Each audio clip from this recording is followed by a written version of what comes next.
UFO sightings around the world have reached an all-time high. According to data from the National UFO Reporting Center, UFO sightings experienced a boom in the 1980s. Reported sightings went from less than 5,000 in 1980 to about 10,000 in 1990. But between 1990 and 2000, sightings rose by nearly 30,000. In those 10 years, more than 45,000 sightings were recorded, a record. And it appears the spike in UFO sightings was not an anomaly, but a trend. In an 8-year period from 2002 to 2009, more than 36,000 UFOs were reported. Since then, more than 11,000 more UFOs were reported, with more than 47,000 being cataloged since 2010. Statistician and PhD candidate Sam Montfort brought this information to light. With the collection of data from the reporting center, Montfort found that individuals are far more likely to spot a UFO in the US than anywhere else in the world. He reports that on average, there are 2,500 sightings reported per 10 million people. That's 300 times higher than the global median. Northwestern and northeastern states have filed the most reports citing per capita. Perhaps with 7 new known planets in the universe, we could experience even more close encounters in the future.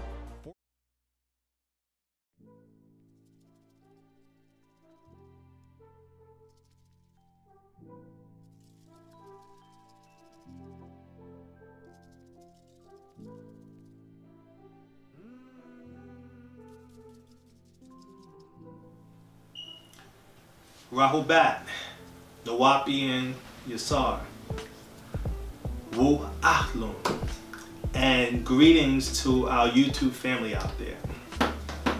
For those who do not know me, my name is Peti Sina Teptu Re'e, and I am a 30-year student teacher of the profound doctrine of the Master Teacher, known to us as Pa Nabab Yananan, but known to widely, I guess, to the general public as Dr. York.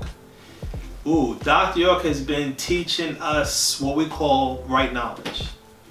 And with right knowledge, we always taught that that is something, if someone is studying right knowledge, that leads one to what we call to have right wisdom. And once you have the right wisdom, that leads one to having what we call the right understanding. And once you have all of that, then the individual will be able to make decisions based on sound, right reasonability. And this is something that we've always taught, that Dr. York has taught now, since the 60s. So we're going on half a century. And sound, right reasonability is how our ancient ancestors operated. This is how they made their decisions, and this is how they built those magnificent pyramids that exist in Africa. But in today's world, black people have gotten away from their sound right reasonability. And this is what we as students of Dr. York are dedicated to doing. And that's why we're here, that's why we do these videos, and this is why we created our own website called NoopooH.org, NoopooH.org, which is dedicated to teaching this right knowledge. Along with, we created a portion of another segment of the website called NoopooCC.com, which stands for Nuwaupu Community Circle, which is our own social network, similar to Facebook, right? But we feel that people should, I should say black people, we should be creating a social engine that's focused on dealing with our issues, our problems, and our challenges. And that's why we created NoopooCC.com, that we ask all of you guys out there to support. We need your support. We can't build this magnificent platform without you guys getting on board. But here's the key. One, I have to make mention, our site is a fee-based site, which we charge is $19 a year. Okay, so I'll repeat that. It's $19 a year to join our social platform. Now, why are we charging when you can join Facebook for free? Well, simple. One, we do not have the millions of dollars like Facebook has. Facebook now is a billion dollar corporation, and they are that strong and successful because of the simple fact that Mark Zuckerberg and those guys, they had the financial backing. In order for us to create our own social engine that can rival something like a Facebook, it's going to take you guys out there to make it happen, to support it. And that's why we set it up. because social engines are not cheap. And let's keep in mind, we here at NoopooH.org, we're a non-profit. So this is not about money, but this is about how can we build a platform that will help solve some of these problems when it comes to Black people getting the right knowledge that we're talking about. One of the things that we're going to have on this social platform that's going to benefit Black people in general is, one, we're creating the first online African cultural reference encyclopedia. So that in itself will make the site worth every penny, anyone who chooses to support it. Two, we're creating a master database that is going to log Black businesses all over the globe. That way Black people will be able to support Black businesses like never before to help economic growth. And here's the key. In supporting the Black businesses, what we are encouraging those businesses give NoopooH members a discount. So your membership in reality will actually pay for itself. So even though the fee may be $19 a year, you'll be getting a discount from the businesses that are members, simply because you're a NoopooH member. Third thing we're going to be creating is, and here's the key, NoopooH will be creating a profit sharing mechanism to our social engine platform. And what does that mean? That means that our members will actually be able to make money from membership. Now, that mechanism will become live or become active once we reach 100,000 members. So we can't do it without you guys' support. So support NoopooH, support NoopoohCC.com, sign up, be a member. And I will say this, the site right now is pretty bland. Once we reach our first 10,000 members, the site is going to be metamorphosized into one of the most magnificent social engines out there. And let me say this, we're not trying to tell people to stop using Facebook, but what we are saying is for Black people to support a social engine that's actually designed to support Black unity and support Black economic growth. That's what our goal is, and that's what our focus is. So again, support what we do. Now, as far as our lecture today, we're going to talk about UFOs, ETs, and the interdimensional reality. UFOs, ETs, and the interdimensional reality. Now, why are we talking about this as Nuwaupians? Well, simply because these are subject matters as Nuwaupian students of Dr. York. We've been dealing with the UFOs from day one, or ETs or interdimensional reality for the last 50 years. We've been talking about it.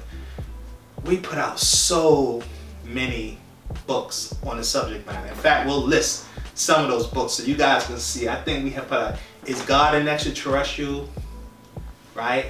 The Man from the Planet Risk. Mystery Clouds and UFOs. Yeah. The Extraterrestrial Involvement. Mission Earth. Mission Earth, yeah. What is that? Are there UFOs in our midst? Yeah. That's another one. We put out. Well, now the Master's sister put out that book, My Brother the Extraterrestrial. We put out Who Lived Before the Adam and Eve Story. That's also about ETs. We put out. I mean, the amount of books we put out on this subject is one of the most popular books about risk. You know, well, we've had multiples: Planet Risk and Ilium, the little small pamphlet, and then also, you know, the big one everybody talks about. We'll put it up on the screen. Okay. I mean, it's a lot. And current, even in the actual facts, the book called Atlantis, the Patarak, Atlantis, that deals with the UFO phenomenon. We did another book. It's called Designer Genes. Designer Genes. We'll put that out. That's also dealing with the UFO phenomenon. And a lot. I mean, I'm almost about to say about 40, if not 50% of the books we put out, and we put out hundreds. Some say we put out over 1,000 books already as an organization, by way of the master teacher. And a large quantity of the information we put out is on this subject matter. It's dealing with the UFO phenomenon, it's dealing with the ET phenomenon, and it's dealing with the interdimensional reality phenomenon.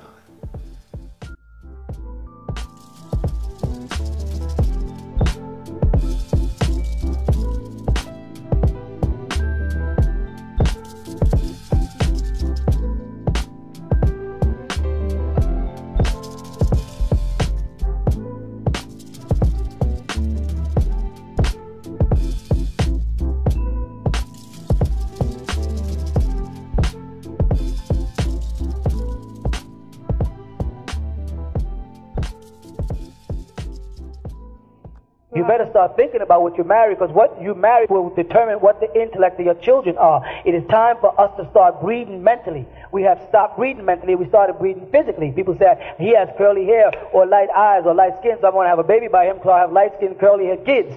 Those days are over. It is now time for you people to start breeding mentally, because the higher the mental capacity, the easier it is for extraterrestrials to communicate with you.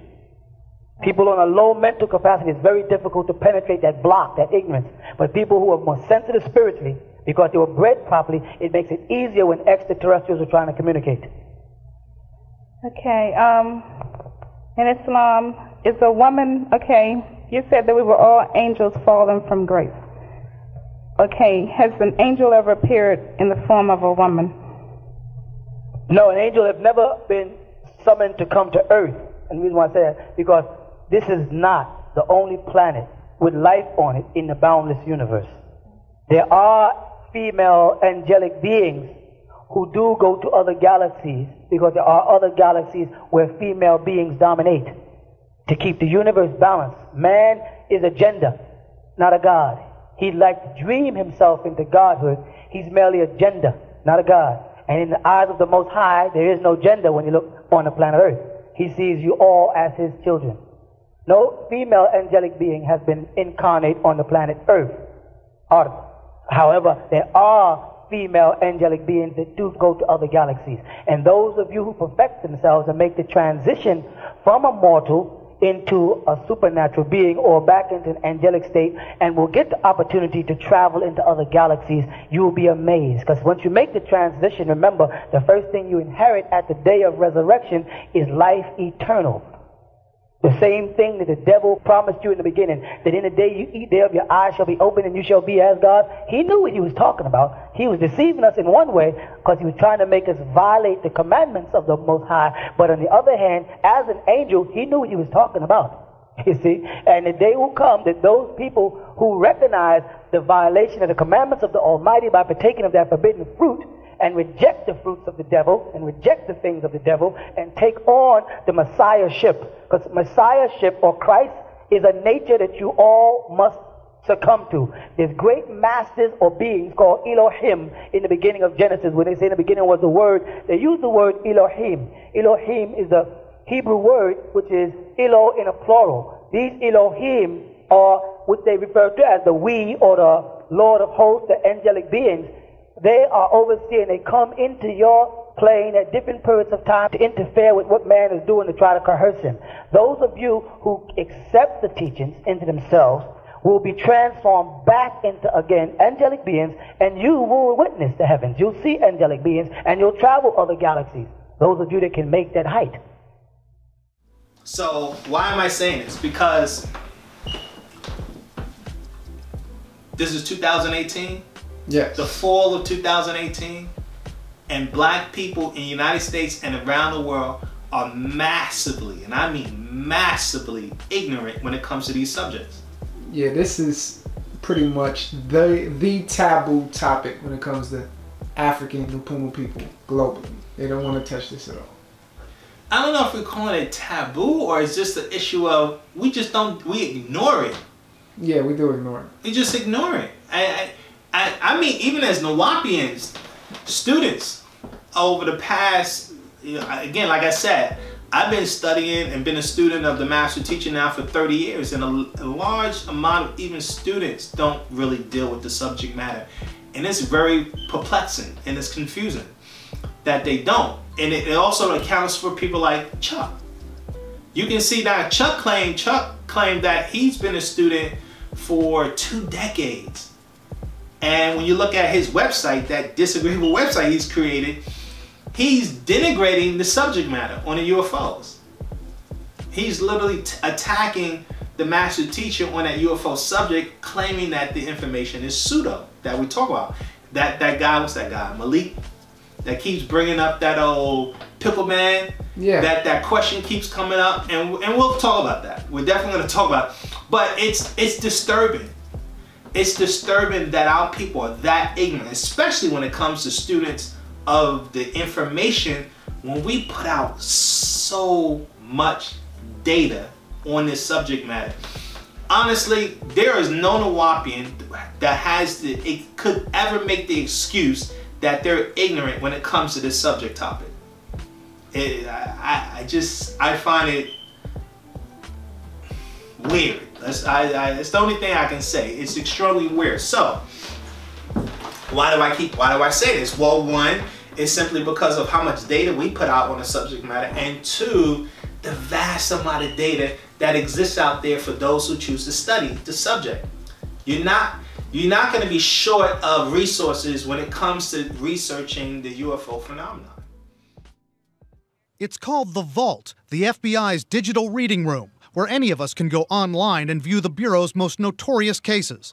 Guess which is the most popular file? John Dillinger's? Jimmy Hoffa's? Nope. Since we opened the vault, it's been this memo about flying discs or flying saucers, and it relates to an allegation that we heard from a third hand, saying that the Air Force had found a couple of saucers out in the New Mexico desert. No, can't be. I mean, most people want to read about Machine Gun Kelly and Al Capone, right? You would think so, but this memo itself has gotten over 1 million page views in 2 years since we've put it up.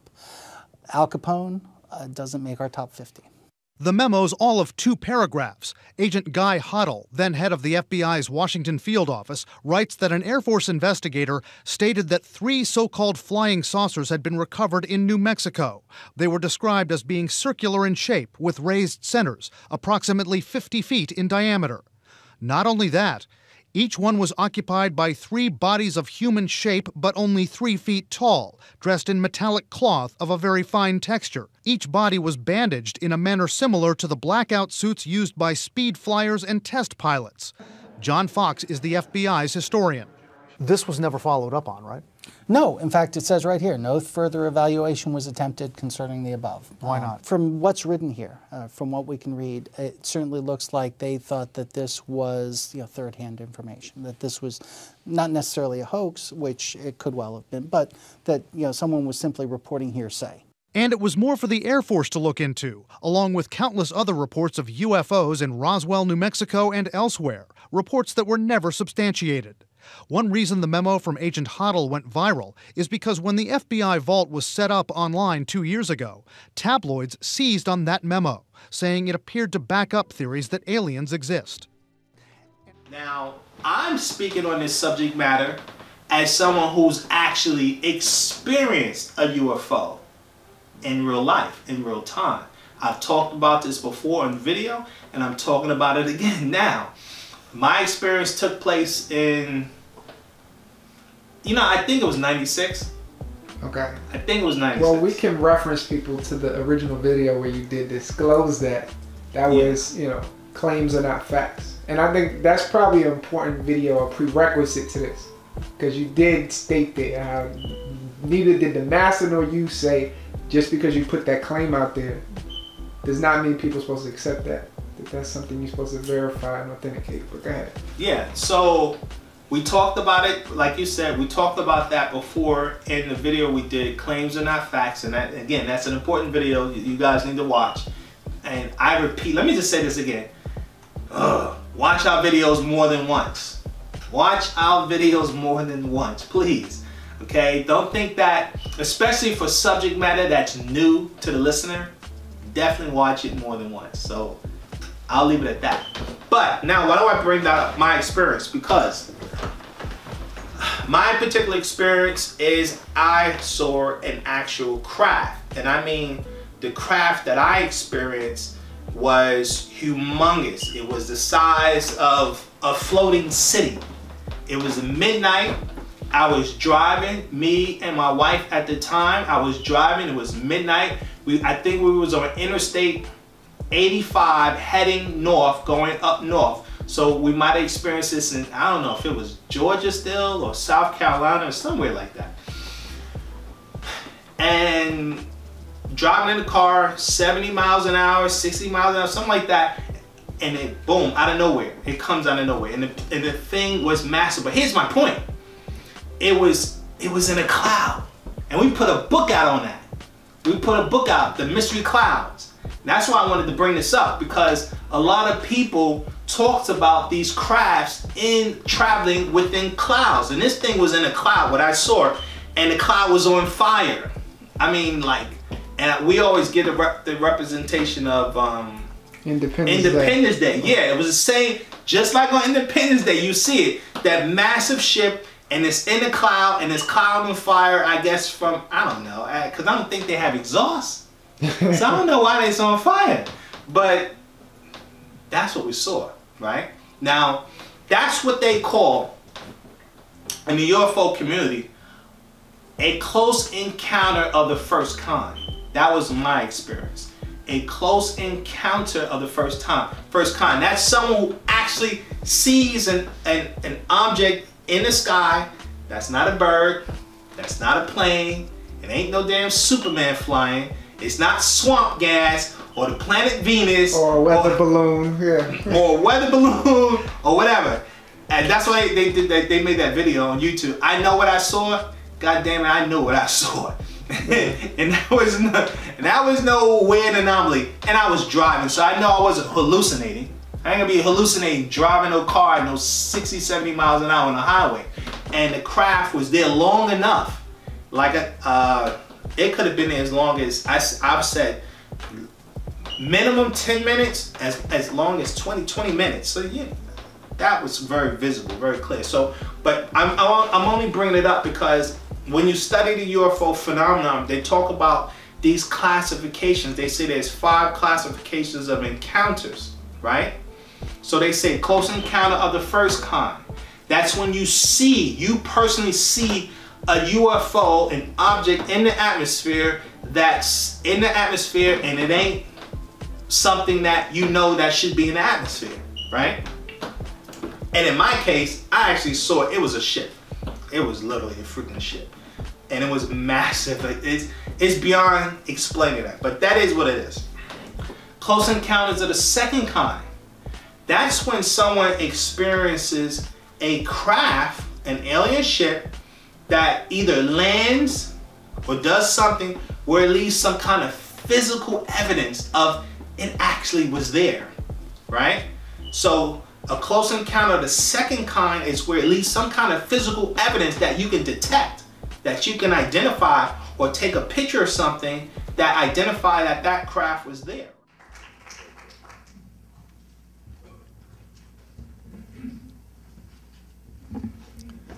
Good morning, ladies and gentlemen. My name is Charles I. Halt. In 1991, I retired from the U.S. Air Force as a colonel.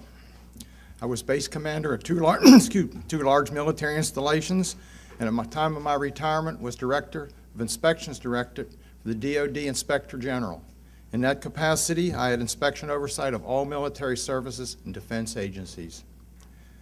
In 1980, I was the Deputy Base Commander at RAF Bentwaters, the largest twin base complex in East Anglia. At the time, this was the largest tactical fighter wing in the Air Force.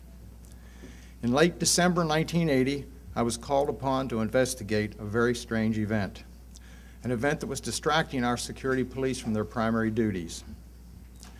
Early on the morning of 26 December 1980, our police patrolman discovered strange lights in the forest east of the back gate at RAF Woodbridge. 3 patrolmen were dispatched to investigate. They reported a strange craft, triangular in shape, sitting on 3 legs.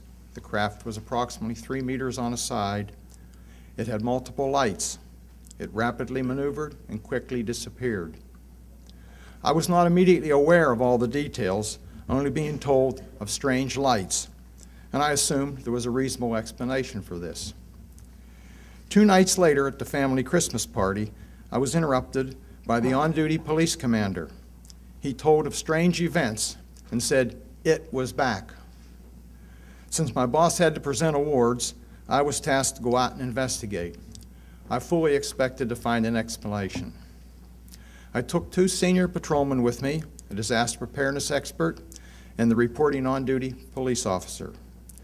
At the site we found 3 1.5-inch indentations, triangular in pattern. Now today I have a plaster cast of one of those 3 indentations. And as you can see, it's about 1.5 inches, maybe 2 inches deep, and about 9 inches across. An interesting point is that the forest floor there was very hard-packed sand. In order to make 3 impressions of this nature, it would have had to have been a very heavy object. We discovered mild radiation and evidence of broken branches on the trees. We suddenly observed a very bright red-orange object. It was oval and with a black center. It reminded me of an eye, and it appeared to be winking or blinking. It maneuvered horizontally through the trees with an occasional vertical movement. When approached, it receded and silently broke into 5 white objects. We moved out of the forest and onto a pasture and observed several objects in the sky, multiple objects to the north. They changed shape from elliptical to round. Several other objects were seen to the south. One approached at a very high speed and sent down a strange beam right at our feet. It was different than an ordinary light, and it didn't radiate. It was more like a laser beam. Another object sent down beams of light into the weapons storage area. The whole time we had difficulty communicating with the base, as all 3 radio frequencies that we were using kept breaking up. This activity continued for about an hour. During this entire event, I was fortunate to have with me my small pocket recorder. It's a little linear recorder that I carried around the base, usually to take notes because I didn't like to write much. So I recorded all the significant events that happened that night. Unfortunately, the tape recorder is no longer functional, but I do have a tape and a good copy of it. I have no idea what we saw that night, but I do know with great certainty it was under intelligent control. I thank you for your attention and will be available for questions after.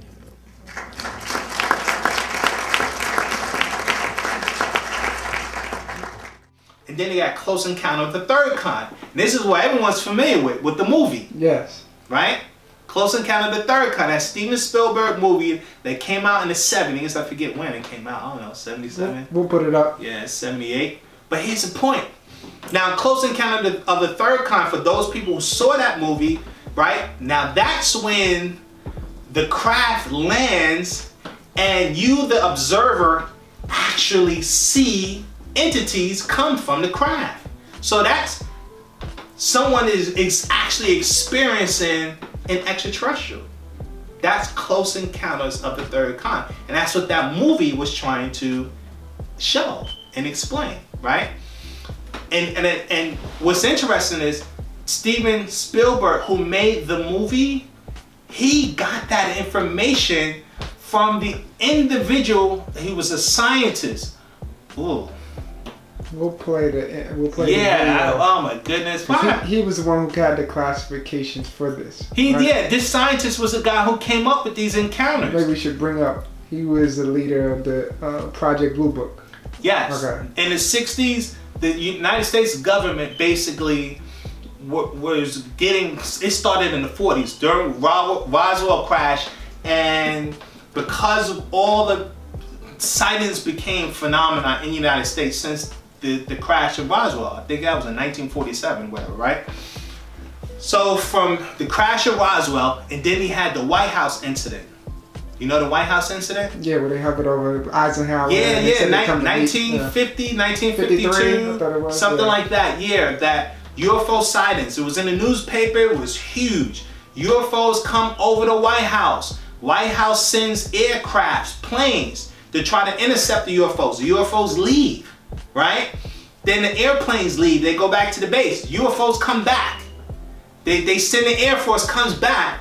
The UFOs leave again. This is over the White House in the 50s. Huge. It was in the paper. Huge. Yeah, that was a huge incident. So we'll probably show some clips so you can see that. But there was an uproar in the country over this UFO phenomenon. So the United States Air Force created this thing called Project Blue Book. They hired, I think he was an astronomer, Heinrich something, I forget his name. Well, we'll get his name up.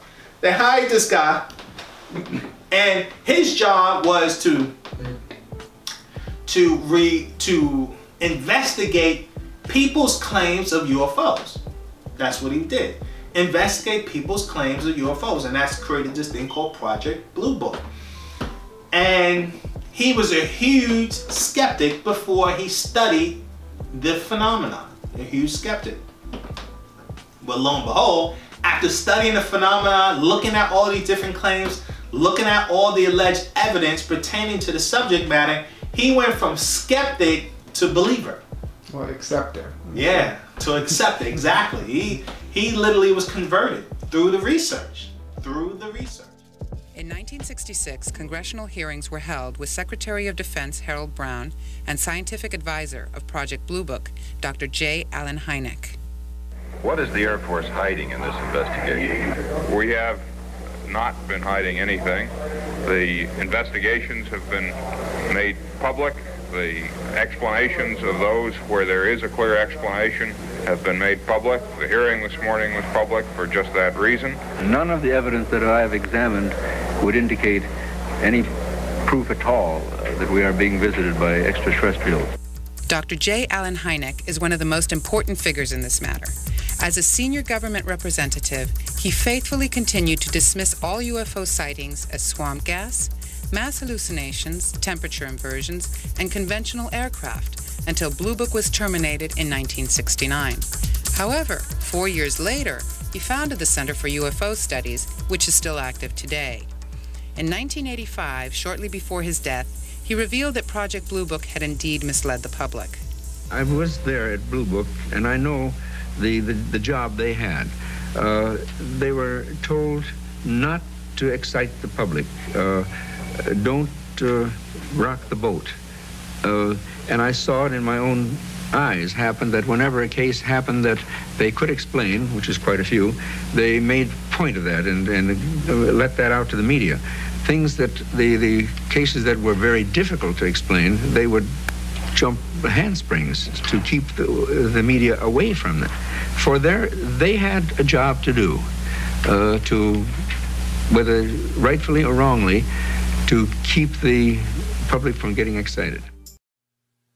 Yeah, I was very influenced by J. Allen Hynek because he was not looking at UFOs as science fiction, but he was looking at them as science speculation. And he was employed by the government for Project Blue Book for 20 years, investigating all of these UFO things that were so big in the 50s. In a nutshell, Hynek was a disbeliever who became a believer. He found the witness reports very credible, and he found so many similarities from so many portions of America as well as throughout the world that he became a convert to the fact that the government was hiding something and something was afoot. At the end of it, the government disbanded Project Blue Book and said no evidence of any kind, of any sort.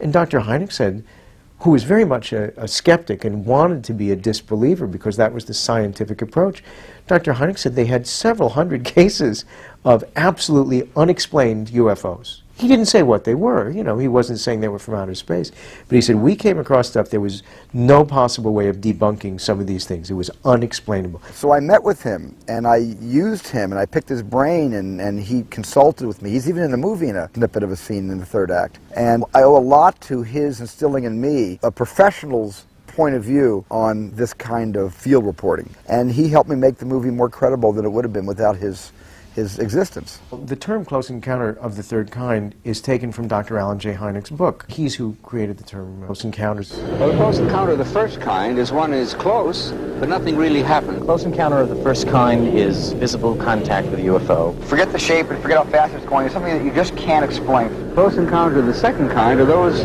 which leave a physical trace. Holes in the ground, burn rings, broken tree branches, telephone lines down, animals disturbed, stopping of car engines, Then the close encounters of the third kind are the most interesting of all. Close encounter of the third kind is really when you meet him. So this particular guy, he was the one who coined that close encounters phrase. And he introduced that to Steven Spielberg, and he was a consultant on the movie, Close Encounters of a Third Kind. And that's when you actually experience an ET.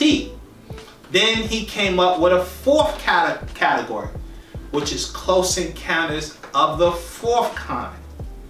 And they made a movie about that. Yeah, the fourth kind. The fourth kind, yes. Now, Close Encounters of the Fourth Kind is when someone has an experience with ET by way of an abduction. All of these people who've claimed to been contacted or, abducted by ETs, extraterrestrials. So they call that Close Encounters of the Fourth Kind, right? And then you have Dr. Stephen Greer. Dr. Stephen Greer, who came up with the next category, which is Close Encounters of the Fifth Kind. Close Encounters of the Fifth Kind is what Dr. York has claimed for years. Close Encounters of the Fifth Kind is an individual who actually has contact with extraterrestrials, right? And it's an exchange of data. So it's a relationship. A relationship. Close Encounters of the Fifth Kind is someone who claims to actually have a relationship with extraterrestrials. And you have a lot of people out there that's doing, like the big guy right now is Corey Good. Yeah. I guess in the past we talked about Billy Myers. Billy Myers is another one. Close Encounters of the Fifth Kind. Billy Myers, another one. You got that other guy. What's his name? He came out in like the early 90s.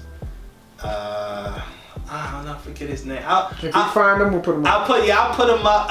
We'll put him up because he talked about he made contact, or beings made contact with him from the Andromeda star constellation, right? He said they were from Andromeda star constellation. So Alice Coiler, that's his name. Alice Coiler. So he's another one who actually has claimed to actually make contact, right? And he was pretty popular and big. So there's a lot of people out there. But I just bring that up because it's good to be familiar with those classifications, right? And what people claim. Now, here's the thing, and we'll bring this up. And we put this on our other video, the claims are not facts, and we'll put this on it. Russell Crowe. Yes. His sighting that he filmed, but the key is with the news anchor, what she said. Yeah, she said, what, 500 people claim this every month? A month, worldwide. 500 sightings a month, worldwide. CNN. There has been another UFO sighting, this time by Russell Crowe. The Academy Award-winning actor has posted this video on YouTube. What that thing just appeared? Whoa. Whoa. According to the actor, the time-lapse footage shows a UFO flying over the Royal Botanic Gardens in Sydney, Australia. Crowe joins a growing list of celebrity UFO witnesses that also include politicians like Jimmy Carter and Dennis Kucinich. And that brings us to tonight's number, 500. According to MUFON, the largest privately funded UFO research organization in the world, there are 500 UFO sightings in the world every month. Every month. But before you get too excited, let me remind you of something we first reported on June 5th of last year. About 95% of all reported UFOs end up being airplanes, weather balloons, planets, other meteorological phenomenon, or maybe even one of those light sticks that Russell Crowe's appeared to be. I don't know. The truth is, though, it does leave about 5% that are unexplained. As I said in June, and I say again now, the truth is out there. Think about that. 500 sightings a month worldwide. Do we think these people are delusional? No. Yeah, all of it's explainable away. No. No, they're not delusional. 500 sightings a month. Even the government admits at least 5% of those sightings are credible. Yeah. Not to mention, starting this year, they actually started releasing that the government has been tracking this stuff. Yeah, I mean for decades. That's a whole nother thing. So what was they call that project? I forget what the name of it. They were studying, they set up this project by Senator, he was a Senator, Harry Reid. Senator Harry Reid, right? He was a senator in the, you know, for a while, in the 80s, 90s, whatever. And he became the Senate Majority Leader during Barack Obama administration. And they allocated funds to investigate the UFO phenomenon dealing with military installations and military crafts. That's what their focus was. It wasn't about civilians. The government, allegedly, according to Senator Harry Reid, they were studying UFO phenomenon that was dealing with the military, because what they were saying was that there was a lot of military personnel that were being a lot of UFO activity and military installations, right? There's actually a history of UFOs disabling nuclear sites, where they have nuclear bombs. They said there's a history of UFOs coming to these nuclear installations and disabling their operations, shutting the power off, right? Shutting the power off. So declassified U.S. government documents and witness testimony from former or retired U.S. military personnel confirm beyond any doubt the reality of ongoing UFO incursions at nuclear weapons sites.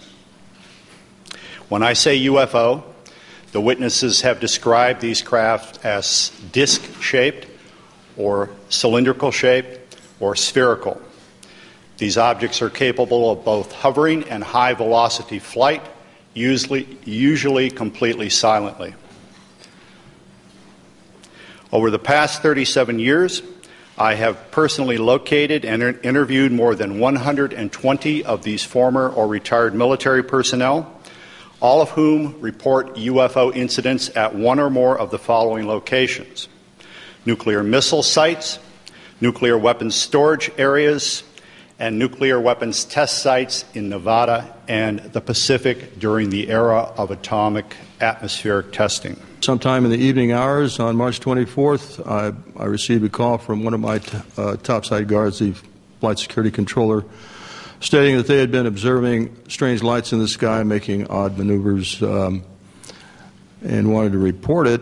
I thought it was kind of a strange report, but I took it seriously. You have to understand we were protecting nuclear weapons, and the reports we generally got were very professional. At any rate, I kind of dismissed the call. He called back about 5 minutes later. This time he was screaming into the phone saying they're looking at an object, a red glowing object hovering just above our front gate. Right above us, there's a huge white thing, pulsating light above us, and I had to call them to make sure I wasn't seeing anything. Upon prodding, he told us it was shaped like a fat cigar. I think he said a pregnant cigar. White pulsating light. Between the pulsations, he saw red and blue lights. It was silent because I prodded him saying, is it some sort of helicopter? He said, no, it's very silent. We're talking to him for several minutes, and he says it's starting to move away along our access road. I believe, these gentlemen believe, that this planet is being visited by beings from another world who, for whatever reason, have taken an interest in the nuclear arms race which began at the end of World War II. Regarding the missile shutdown incidents, my opinion, their opinion, is that whoever are aboard these craft are sending a signal to both Washington and Moscow, among others, that we are playing with fire, that the possession and threatened use of nuclear weapons potentially threatens the human race and the integrity of the planetary environment. Who takes the time out to study the phenomenon, there's no way you can come away from researching this phenomenon with the mentality that this phenomenon is fictitious or false or as people like to call it in the conscious community, pseudo. Right. There's no way anyone who says that, all you have to do is ask them, how much hours did you put into researching the phenomena? What people did you speak to who've claimed to have personal encounters? Like I was talking about those close encounters. How many of those people you actually interviewed? Yeah, what level of research have they even done to have an opinion? For anyone who chooses to sit there and say that it does not exist, I guarantee you, 9 times out of 10, they have not researched the data. They have not did any kind of investigation whatsoever. So don't listen to anyone who want to sit there and cry pseudo who hasn't done their homework. They're just talking out their butthole. And why is that? Well, here's the thing. And this is what we taught. Anyone who studies our doctrine pertaining to the UFO phenomenon, what you're gonna find out is here's a key aspect to the UFO phenomenon. Electromagnetism. If you do not understand what electromagnetism is, then there's no way you're gonna comprehend the UFO phenomenon. It's like 90% of the population, because people don't study science. They don't. That's not a. They don't know what that is. But let me backtrack some. In doing the research, right? Historically, there's been UFO phenomena. Everyone knows about the Sumerians' teachings about the Anunnaki. Yes. Right? I'll say historically and by way of and through religion. Okay. The UFO phenomena exists. Because we got ancient Egypt. So you have the Egyptians. Yeah. According to Egyptian history, right? Before the dynasties ruled, they said the gods ruled. The Natharu were ruling ancient Egypt prior to the first dynasty, which started with Namur, right, and Menes, okay? Prior to the first dynasties, pre-dynastic Egypt was ruled by, they said, the deities themselves, okay? And they said these deities came from Sirius star constellation and Orion star constellation, right? Yeah. The Sumerians give the same story, that these deities that wasn't from Earth comes to Earth and did what they did, right? That's right. You have Kwega Zulu shaman, who authenticates through Zulu history that they had encounters with reptilian type entities in Zulu history. Yes. Right? So, for those who research what his claims are. And out of the sky, one day, came terrible objects. They were like gigantic bows made of huge gleaming gold. They were shaped like bows without strings, and they were bigger than the biggest mountains. They came out of the sky bringing great noise, black smoke, and fire with them. And out of those huge objects came them. At that time, sir, human beings could not speak. We had no gift of language at that time. And people had, however, great mental power.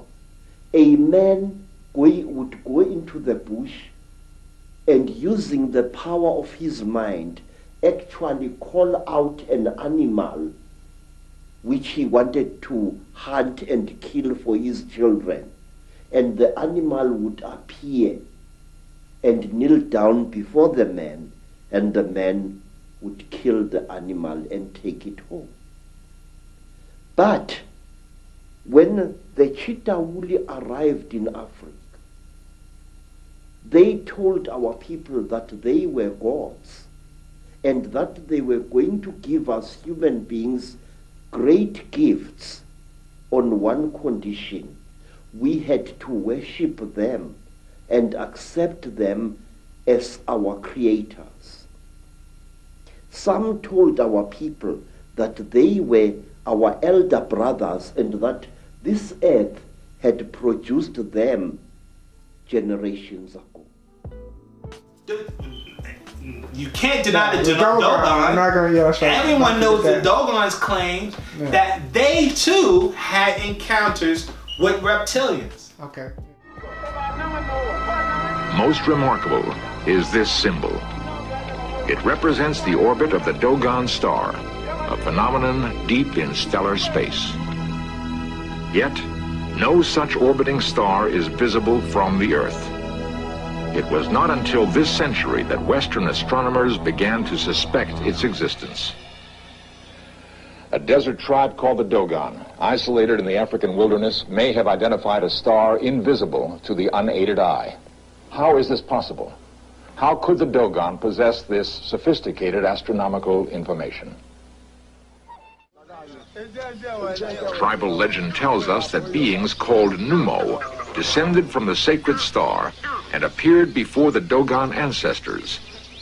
The Dogon were entrusted by the Numo with 366 symbols given without meaning. The Dogon were charged with interpreting them and preserving the information for future generations. The symbols reveal an astonishing scope of astronomical knowledge, an infinite number of stars and spiraling worlds. We going there? Might as well go now. Something recent we found out about some of the elders in Ethiopia teaching that we come from Mars. Okay. That's an elder story that's been passed down and kept. So, historically, we find this UFO phenomenon. You come here to the Americas, you research the Native Americans, and they have legends of the star people coming from different star constellations coming to the Americas. So that's another aspect of the UFO phenomenon. So now you have the Native Americans, right? And what else we have historically? Rome. You know, Rome actually have a history on UFO sightings. Okay. Ancient Romans. They hear about that one, but they recorded it. Real talk. They recorded it, you know? So we'll see if we can get some data on that, but they recorded it. If you do research, that's what that whole show, wait a minute, that's what that freaking show on History Channel is all about. Ancient Aliens. Yeah. That was during History Channel. So anyone who watched that, you can see when it comes to from a historical point of view, what the ancients had to say on that subject matter. And then when you look at religion, right? Christianity and Islam, right? Yeah. Or Christianity, Judaism, Islam. Ezekiel's will. Everyone knows that story. Ezekiel's will. Or what about this mystery cloud that the children of Israel is guided by, this cloud that's on fire, like I said I saw.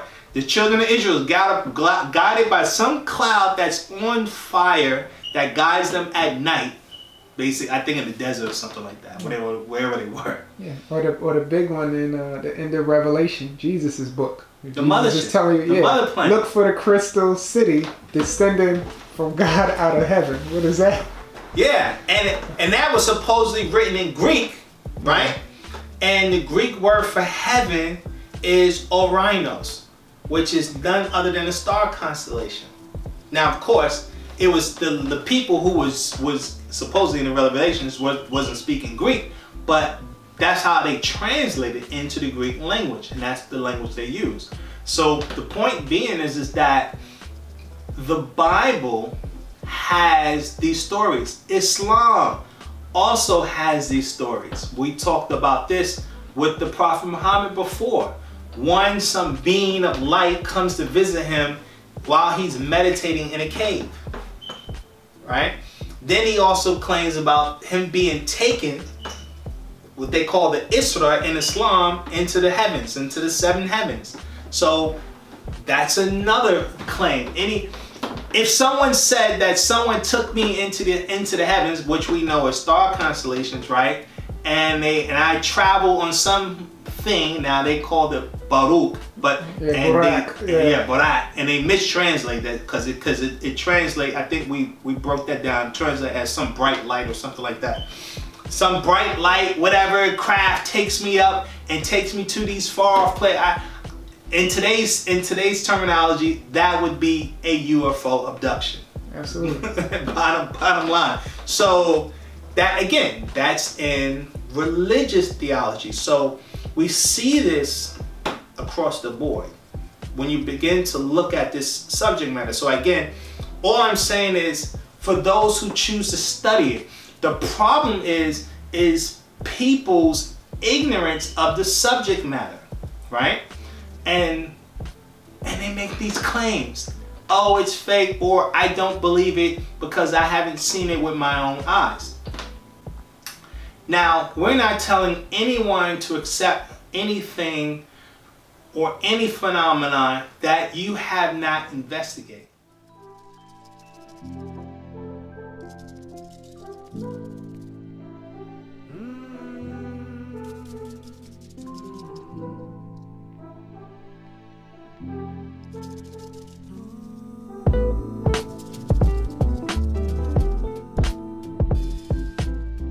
You got to give them back all of their concepts and set the concept of belief and fact on what you have experienced.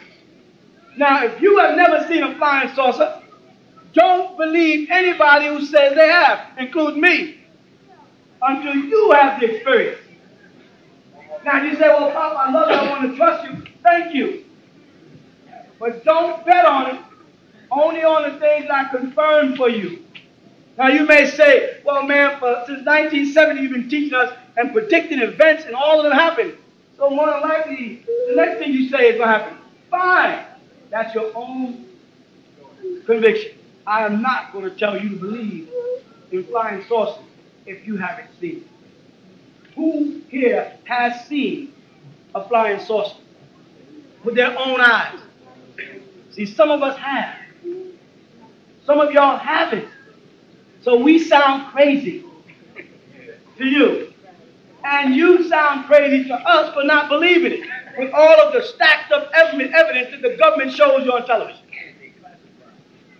They call it classified. The government created a whole called Project Blue Book and put $1 billion in it.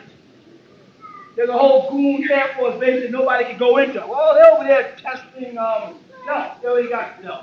They're going to test something already used on the people in Iraq. What are they doing with it now? Oh, the Roswell, that was just some dummies in a weather balloon. Frightened me, and I remember running back into the house and saying, my God, this is for real, this is not a dream. And it came towards the car that I was in very fast through the sky. 2 people came in, 2 aliens came inside the bedroom, and I was taken in aboard the ship. When I was brought into the craft, I was brought into a room that was pitch black. They put this lens over my head, and it was as though they were shooting lights, colored lights, into my head.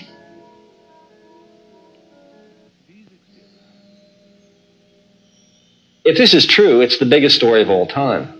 It seems to be involved with it, an ongoing genetic experiment, which involves taking sperm and ova samples, following people across generations in the same family, and the apparent artificial insemination of women and then a removal of the fetus later. It is so intrinsically unbelievable. It sounds so wild, and I'm the first to admit that. Yet it is going on. Could you tell me a little bit about what these people look like? Just those big, intense eyes. Big, intense eyes? Mm-hmm. What color are the eyes? Very dark. Mm-hmm. Shiny, very shiny. The patterns that I'm getting from these totally credible people are incredibly similar, these patterns, and the physical details are so similar. The weight of evidence depends upon the repetition of all these details in case after case after case, and the weight of evidence here is enormous. The one I saw most clearly was about 4 to 4.5 feet tall, I think.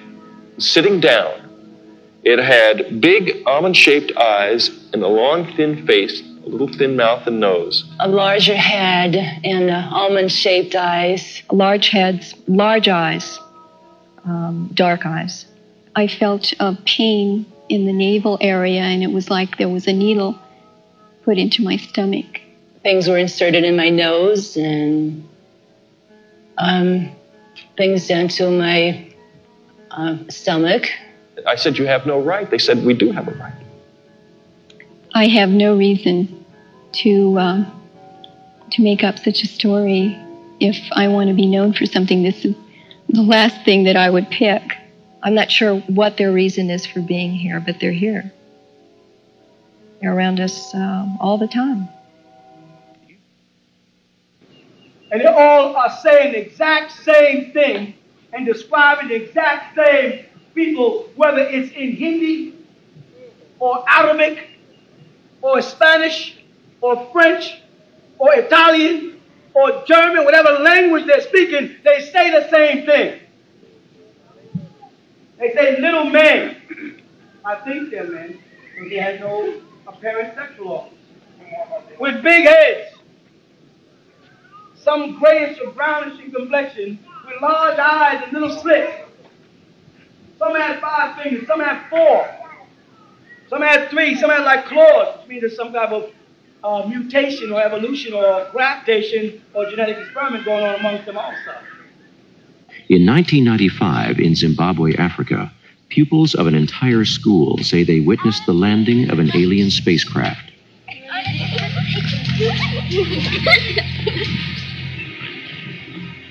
At first, I just saw a bright light, kind of like silver, a very, very bright light. And then, well, I could see like 2 black people, but then very, very black.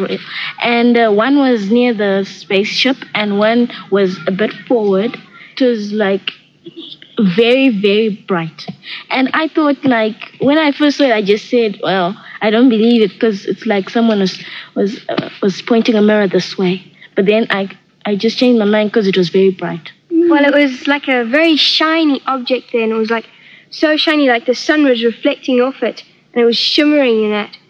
And it was like an egg laying on its side, you know, like kind of an oval shape, and it was very, very shiny in that.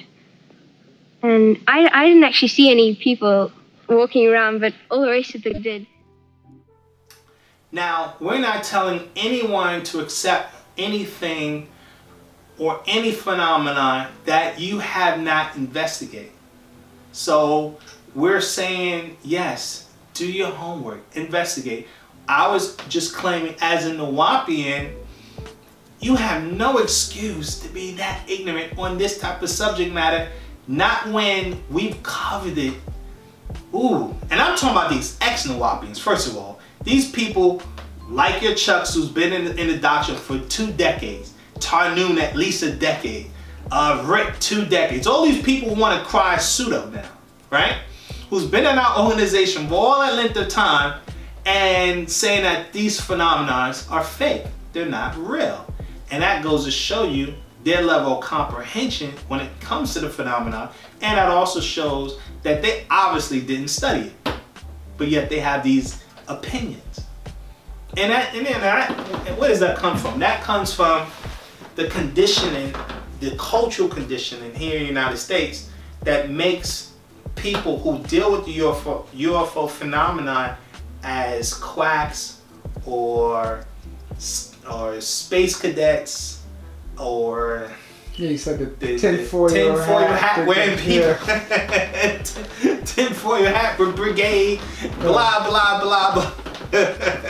And so, but really, I'm like, if it was all that false, the government would not be spending money investigating the phenomenon. It's a real phenomenon.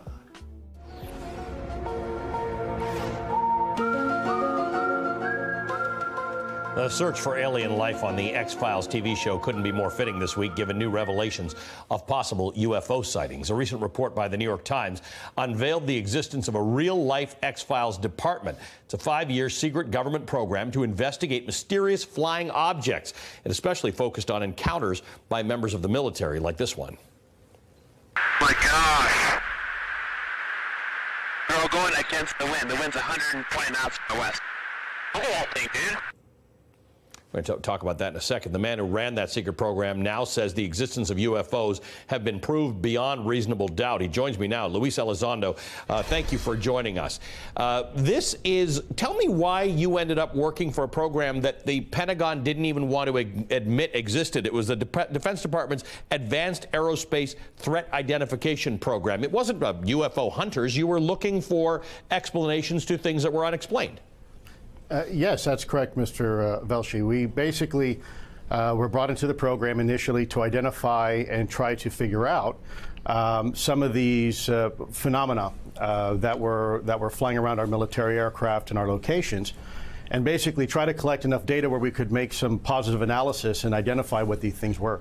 The things that have been reported are that it was $22 million spent over a few years. It was people like you who had other jobs in the military but sort of came together to try and figure these things out, and that there were facilities that were leased and built to hold things that were found. What can you tell me? What can you tell me about what this program did? Sure. Well, first and foremost, just so your viewers understand, I still hold a security clearance. Sure. So there are certain things I unfortunately will not be able to talk about. And because I'm no longer employed with the U.S. government, you're going to have to bring up some of these questions with the U.S. government directly. But I can tell you from our perspective, since 2008, we collected a lot of information. Frankly, it wasn't just eyewitness testimony. It also included signature data from radar, video as well. It also included other eyewitness testimony from radar operators that were on scene, air traffic controllers. And so basically we put all this information together to try to identify if we could a signature, basically something that gave us a common picture of what we were looking at. And in many cases, we weren't able to find what that was. So it didn't match any signature of an aircraft or a drone or a missile or anything else from a DOD or Department of Defense perspective that we would normally be looking for. I want to ask my control room to put that video up again of the F-18s off of San Diego that had intercepted something that they say looked like a tic-tac, a big flying tic-tac. Part of what you learned is that there were things out there, and sometimes there's no logical explanation, but that had great velocity. They operated at great speed, unusual shapes, no obvious method of propulsion, no obvious method for lift, even though things would just hover there as if they were a helicopter. Now, it doesn't mean it's alien, but it means that it's unexplained, right? Yes, that's correct. What it simply means is that we don't know what it is. It doesn't match any profile of any known aircraft that we have and we think that others might have as well. So the bottom line is we don't really know what it is, but it is maneuvering and operating in a fashion that really is very uncharacteristic of anything that we have seen flying before. Okay, anyone who studies the work of Dr. Stephen Greer knows, okay, this is a real phenomenon, if you choose to study it. Again, once you study it and you study the actual governments, not just the United States governments, but I'm talking about governments around the globe, who have released this information. Russia's released it. There's a lot of leaders around the world that's been acknowledging this. France released it. I believe Mexico released their data on the subject matter. This is not a secret. It's only a secret to ignorant people who choose not to study the phenomenon, who have no idea about the history of the UFO phenomenon and the history and involvement of this government, other governments around the world, and people who've actually had these encounters. That's the key. When people hear the word UFO, they tend to tune out. However, the term does not necessarily mean little green men from Mars. It's a scientific term that means unidentified flying object. And there are hundreds, if not thousands, of UFO sightings and reports every year worldwide. In fact, just 2 days ago, flights in Bremen, Germany were grounded, canceled, or diverted due to a UFO showing up multiple times on the airport's radar screen. This comes on the heels of a July event that's now surfacing about a bizarre incident near London's Heathrow Airport, where a pilot was convinced he was going to collide mid-flight with a metallic object shaped like a rugby ball. Both incidents are still being investigated by authorities. Well, these reports are nothing new. Yet amidst the many, many UFO hoaxes, my next guest alleges that a fraction of the sightings are indeed extraterrestrial. His name is Dr. Stephen Greer, and he's the founder of the Disclosure Project, an organization that works with retired military and government officials in order to get Congress to investigate UFOs. But as a skeptic, I had a lot of questions. So I first asked him if he had one incident that he would pick to convince people like me that aliens have indeed made contact with Earth. That's a tough question because, you know, it's the weight of the evidence, and it's like J. Allen Hynek, who is the Air Force Blue Book guy. He said, look, he says, it's an embarrassment of riches. We have so much material. We have so much information.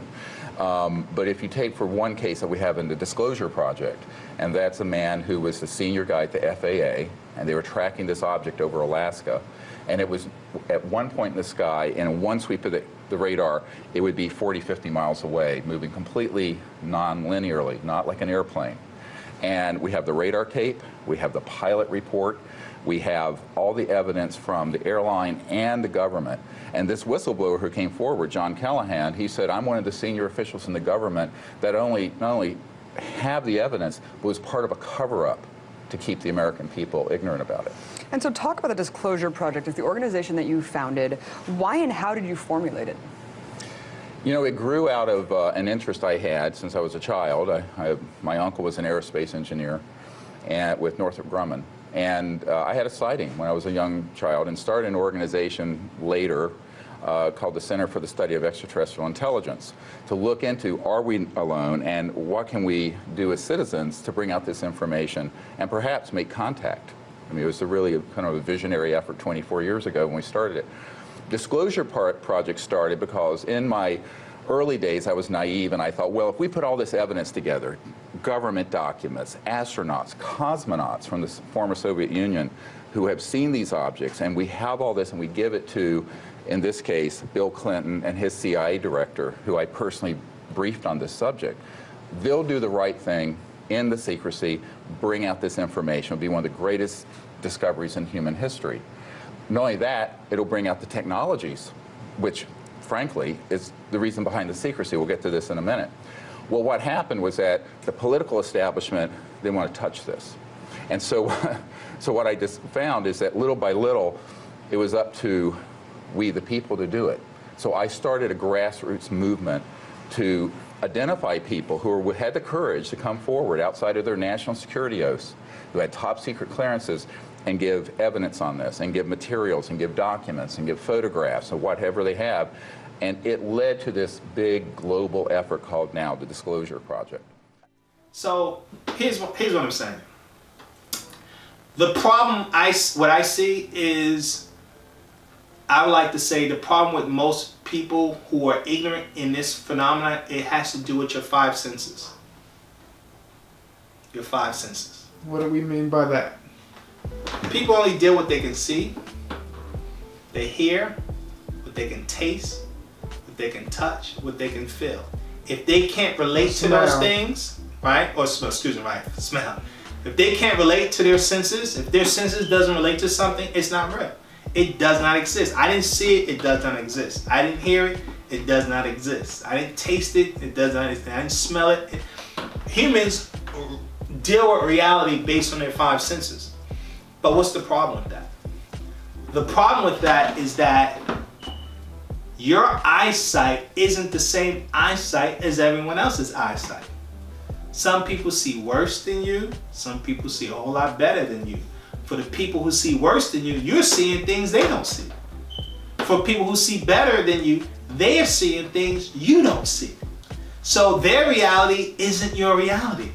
Gotcha. And you would have to physically be somewhere to see something in the first place. Yeah, I'm just saying whatever it is, whatever your senses deal with. Meaning to sit there and say that something's not real because you haven't personally experienced it, that just goes to the individual. But here's the problem. Here's all I'm saying. Senses aren't general. Okay? Everyone has their own levels of perception. That's the key. Everyone has your, and so if you're going to use your senses as your guiding point or your baseline, now that's where I agree with Neil deGrasse Tyson with his statement, you know, about humans and their senses, and that's how they judge things. That's kind of ridiculous. I'm with him on that.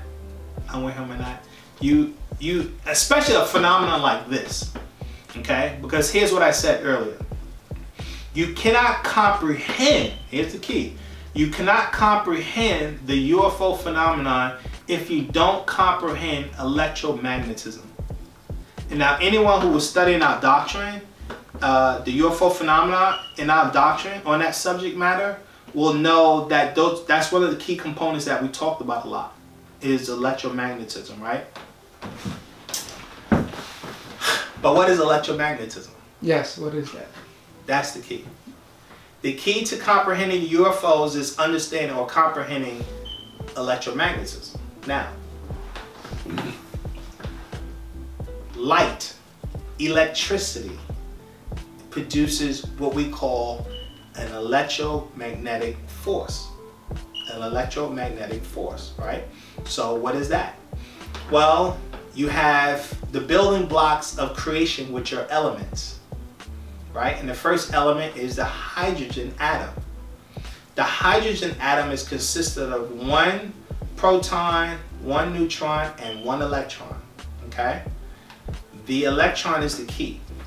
What is an electron? Electron is a particle, a part of the atom, right? When the electron moves, and the electron is always moving, all right? When an electron moves, it creates what is known as an electromagnetic wave.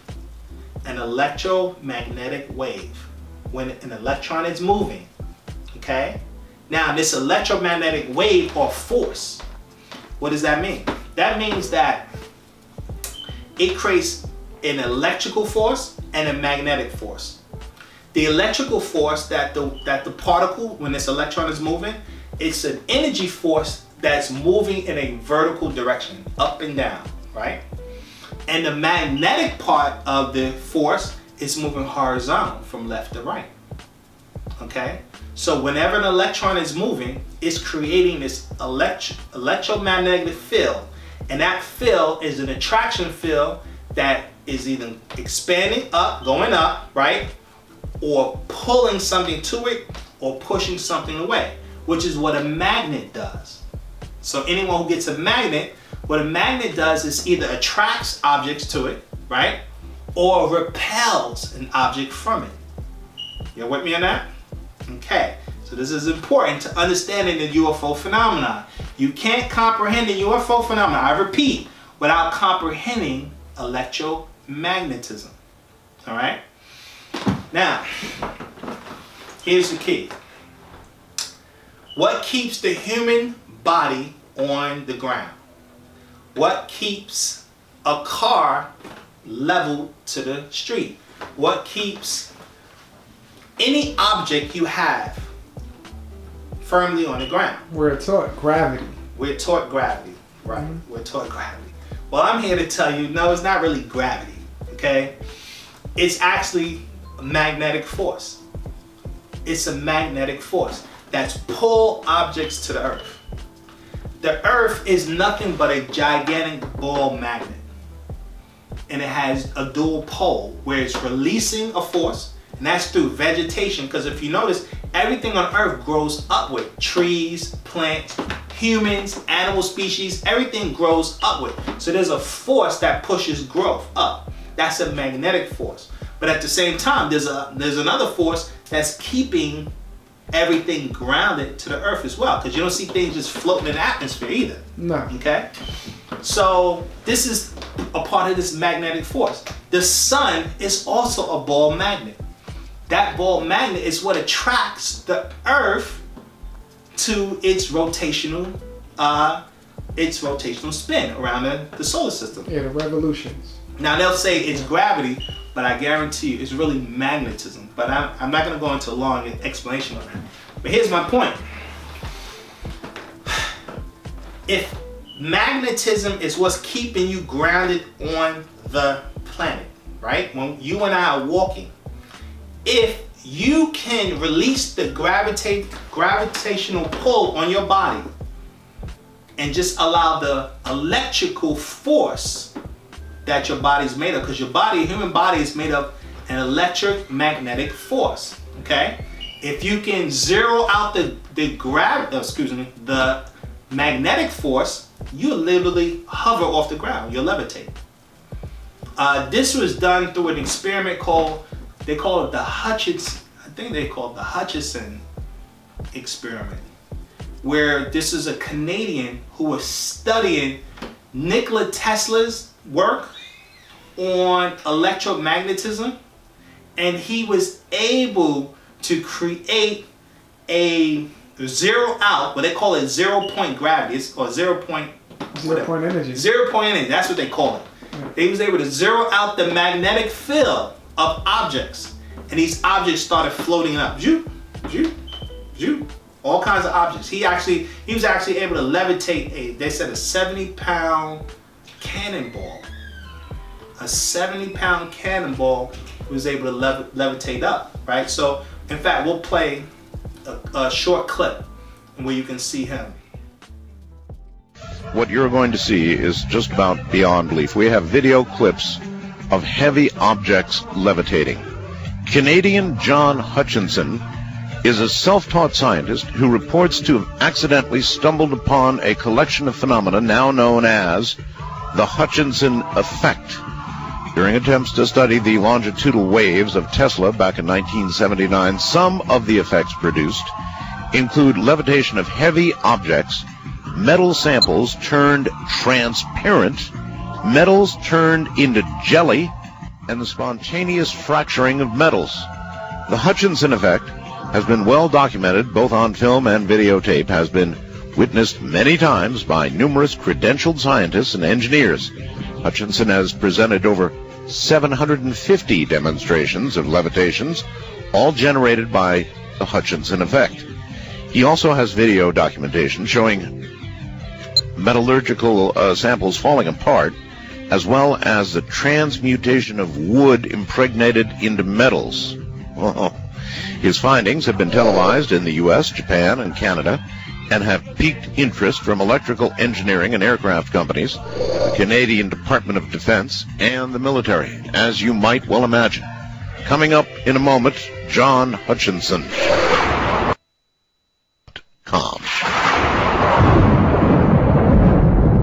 Now, I was basically had a great interest in replication of high frequency, high voltage effects, radio frequency energies, and electrostatic energies. Voltages, how high? You mean Van de Graaff generator type voltage or what? Yeah, Van de Graaff generators up to, well, I made one myself. It went up to about 2 million electron volts. Oh, that's a lot. Yeah. A lot of stuff. That's a lot. A lot of stuff there. And then the Tesla coil itself only was up to 1 million volts.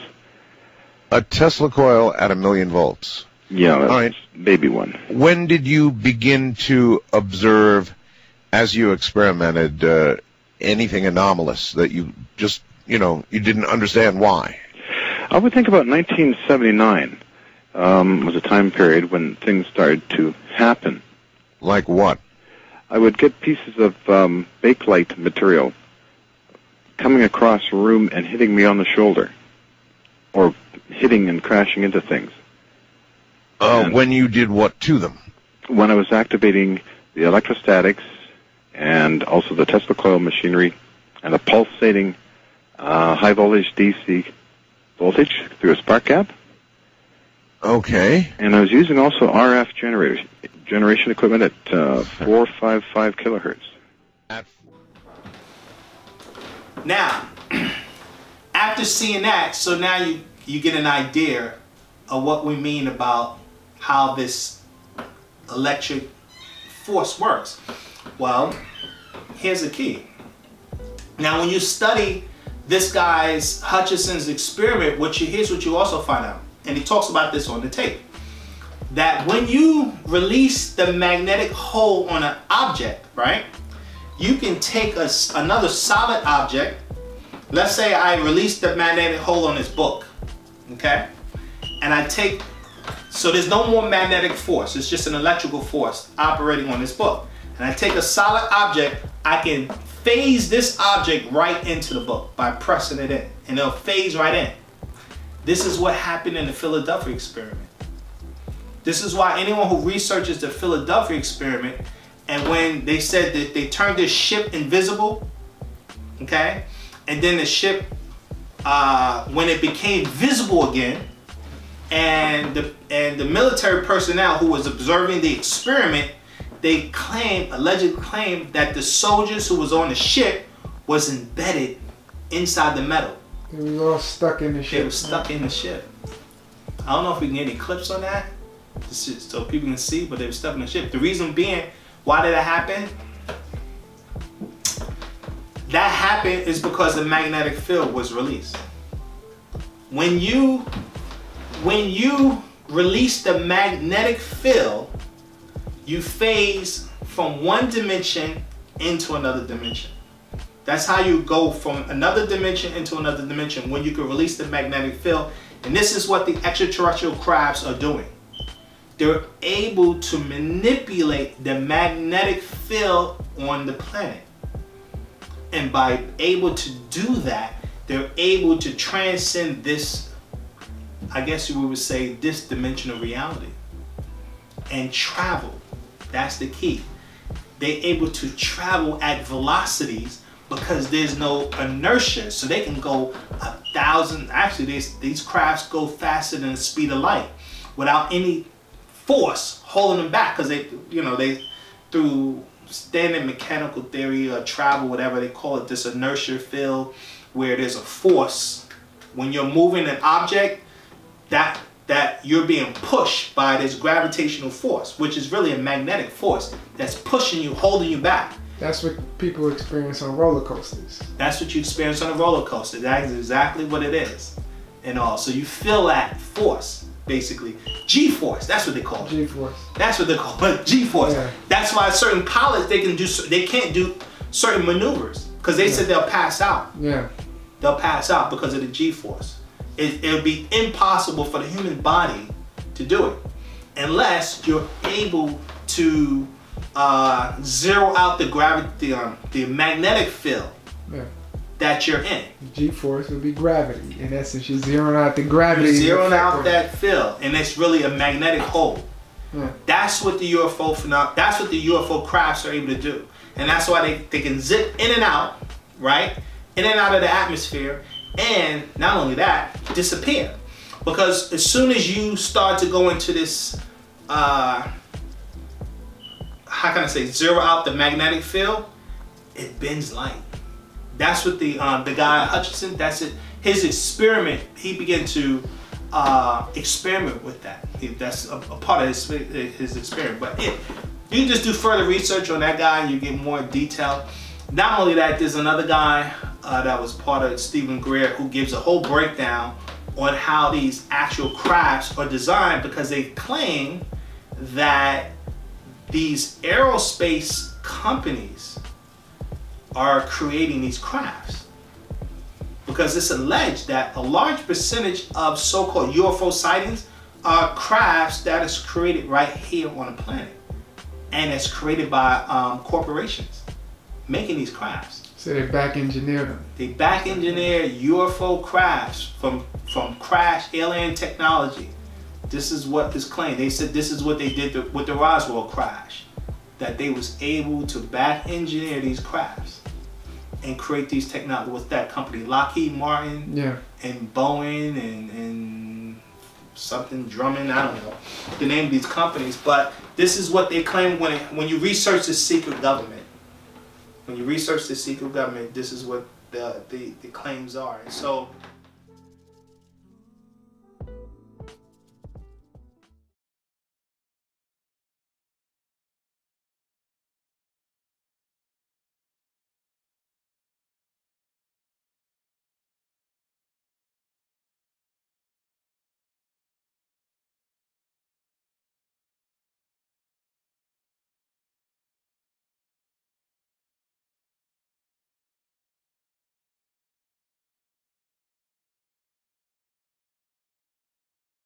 I am a senior scientist from Lockheed Martin.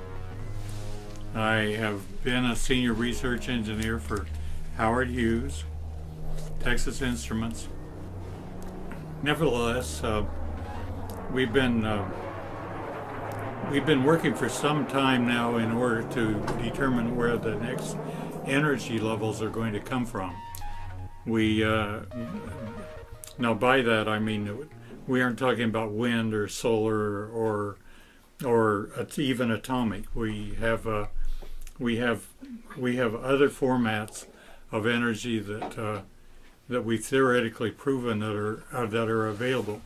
Not only that, but there have been significant developments, and many times the things that we look at and call UFOs are really some of the developments that we've been involved with.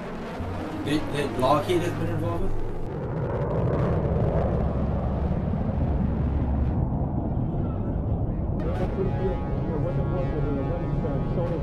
That were open. Looks pretty good to us down.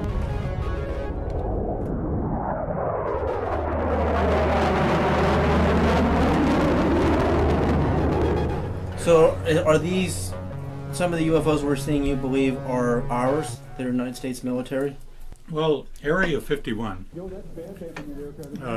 is literally where the majority of the things that we call the black program were developed, and many times sightings would occur directly associated with them.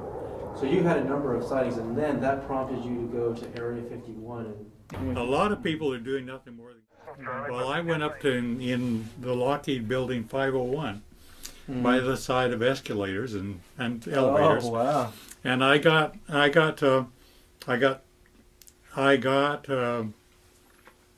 9 guys that were not educated and didn't have pre-opinions on anything, and I dropped my 2 rocks, and I said, what I would like you to do is, I told them what I'd like you to do is I would like you to take whichever one arrives first, get it in your hand, and when I come down the elevator, hand it to me. Now they looked identical, except for... So, and nobody knew what was inside? Not, absolutely not. All the 9 times that I tested it, it's as though the one with the opposing magnet field extending out 3 feet on each side. I actually measured how big the field is. How big the field was, and on each side of one rock, I had a total of 6 feet. At any rate, the other rock arrived first. Which one arrived first? The one that had no magnetic field in it. So you were able to cancel out gravity to a certain degree. You were able to cancel, reduce the mass gravity effect. Precisely.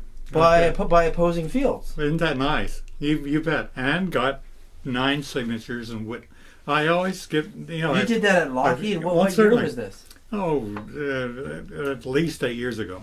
This is the actual document of Boyd's where he proved that by altering the field in a falling body, the magnetic field, it reduced its mass gravity equivalent and canceled out the effects of gravity to a certain percentage.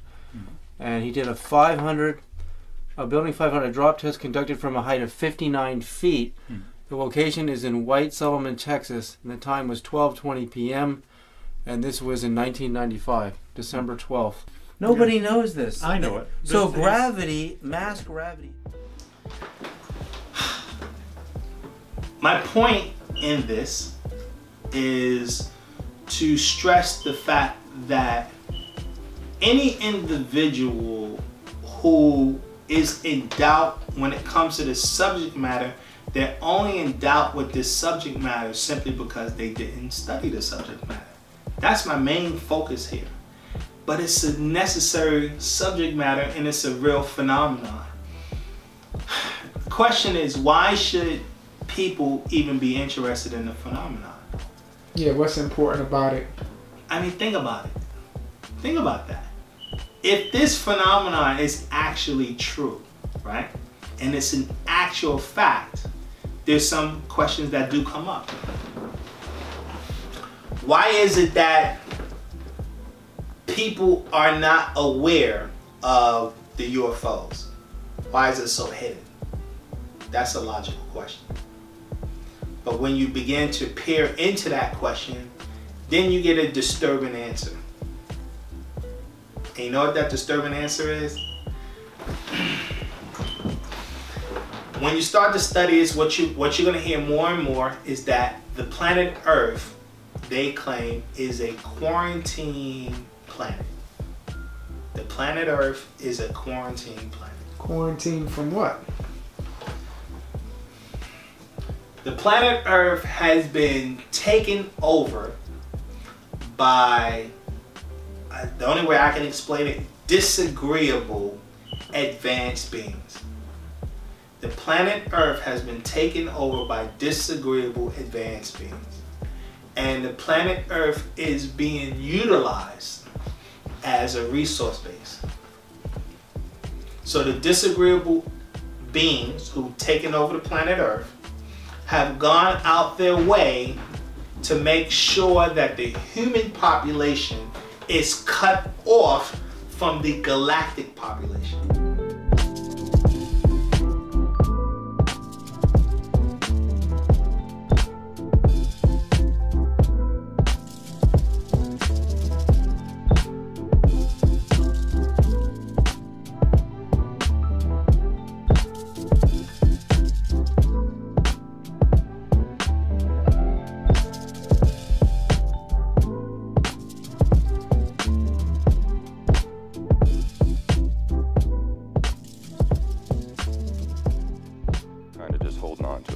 Now, in the movie Sirius, yes, there is an autopsy of a little 6-inch tall, apparently extraterrestrial body. Correct. Who in the movie is doing that autopsy? I was vice president for CSETI for about 5 years. And what had happened was there was this being, of course, that was taken over by a civilian lab in Spain. And the government actually did have it before anyone else, but no one knows about that. So the thing was, the people I was working with in CSETI decided it'd be a great idea to go over here and let's do an autopsy and let's get some DNA, because if you get some DNA, well, that outrules everything. And let's get a major university to do it. So being, through my background, you know, working with tissue from unearthed origin in these compartmentalized programs, I've seen over 3,000 of these things, that it was just a winner for me to be the person to go do the autopsy on the senior team. And I was definitely also assisted by Dr. Stephen Greer and Dr. Janet Bravo. So they were, of course, the physicians there witnessing this and, you know, helping me, you know, harvest this tissue. I don't think... Now, if that's a reality, that becomes a scary thought. Because if there's life throughout the balanced universe, and there is life throughout the balanced universe, and humans living on this planet, and you're completely ignorant that there's actual life on Mars, there's actual life on these other planets in our solar system, and you're completely ignorant to that, then that becomes a very problematic reality. Because now, how is that even possible to be kept a secret? What is being done? Well, think about it. If this planet is being controlled by advanced beings, why would that be impossible? You said, why would that be impossible? Right. If this planet is being controlled by advanced beings, why would that be impossible for advanced beings to keep the human population? Relatively easy for that. That's my point. Yeah. That's my point. I mean, it's not totally impossible because we're talking about it, right? Yeah. And it's a huge phenomenon where people can study the subject matter. But for the masses of people, okay, are ignorant to it. And the reality is that we're not dealing with planetary intelligence, dealing with life of beings from other planets. We here on Earth are not engaging in that kind of reality. So that makes people not even think about it. But my point is this. If it is a phenomenon, and it is a phenomenon when you begin to study it, then the question comes up, why isn't this a reality to the general population? And so, why aren't people experiencing this in mass? Yeah. In mass. Why is it so hidden? Why is it so secret? When, I mean, you have millions of people who have experienced with UFOs throughout history, right? But in retrospect, humans are not dealing with this phenomenon on a day-to-day basis. So what is the problem? That's where the question comes into play. And what we're saying, and what I'm saying is when you begin to study it, then you begin to hear some alarming issues when it comes to that subject matter. Some say that some say that Earth is a farm for extraterrestrials.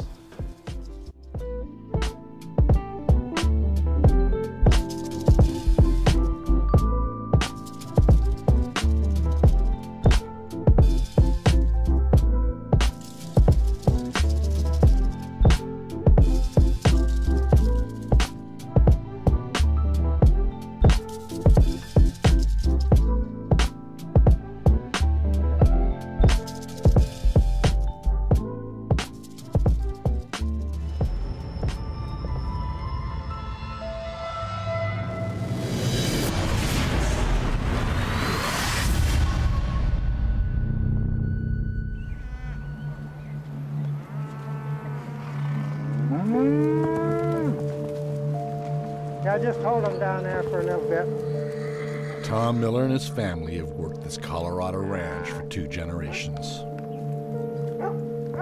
There isn't much Tom doesn't know about the rearing of cattle. Yet some very strange things have been happening to his animals. There's so many things that I don't understand about it, and no one seems to be able to explain it either. It first started back in 1999. Tom found one of his cows had died. On a cattle ranch, that's not unusual. First, I thought it just died naturally, and then I got closer to it, and I could see it wasn't natural. The eyes were gone, the tongue was gone, the ears were gone, the sex organs were cut out. It's just kind of weird. He notified the local sheriff, who came out to take a look. But there was nothing he could do.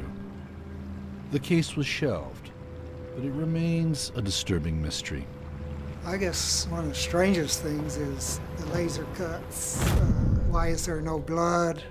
How come body parts aren't strung around? In 62 years of farming, Tom had never seen anything like this.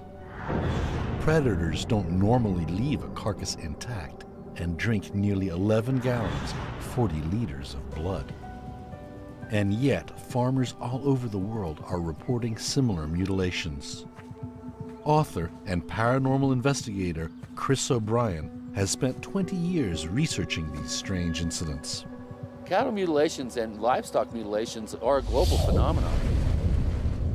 In England, you've had horses and sheep. There were cases reported in Australia in the 50s. There's been approximately 2,500, 3,000 cases in South America since 2000. There's been thousands of cases in the United States, going all the way back to the 50s. This is a very, very enduring mystery. All these mutilations have a number of things in common. The complete draining of the animal's blood. The removal of its eyes, ears, lips, and tongue. The loss of major internal organs with no point of entry. The udders and genitals are cut out, and the anal passage cored out. All carried out with surgical precision, and the cuts apparently cauterized with intense heat. Many government authorities around the world dismiss animal mutilations as the work of predators. They often eat the soft tissue before anything else on a carcass.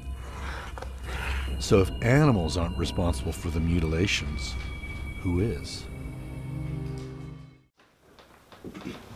Now there's been some movies that has and TV shows that have addressed that. Now the movie we like to talk about a lot is Jupiter Ascending. Yeah. Right?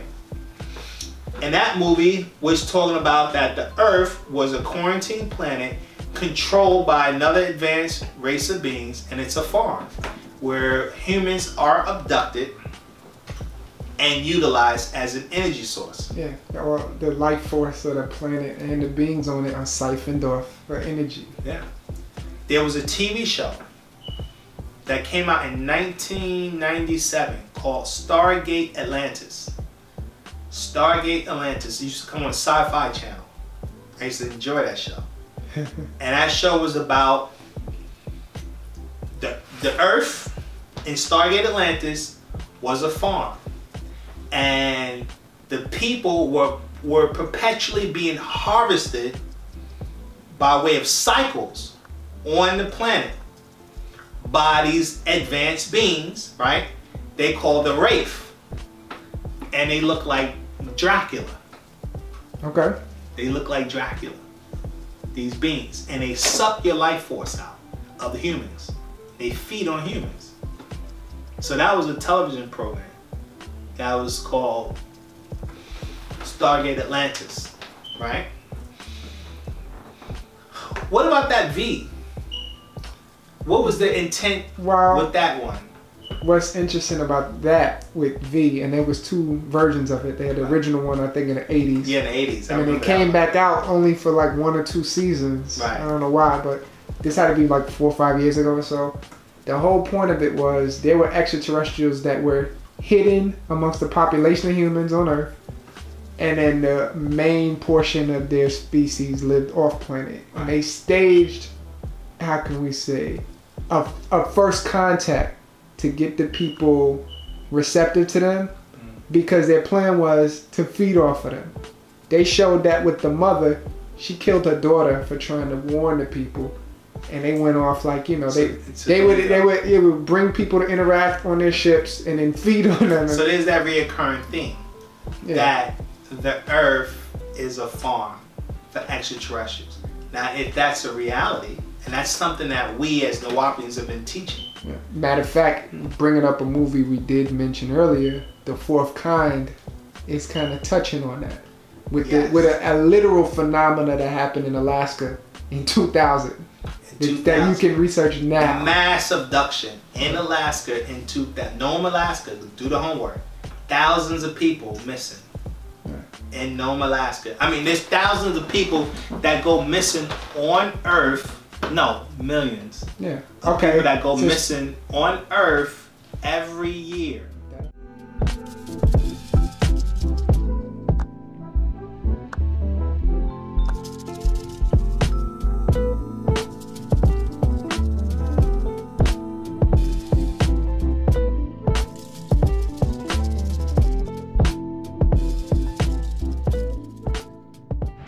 Today's alternative news channel, your daily source for up-to-the-minute breaking alternative news.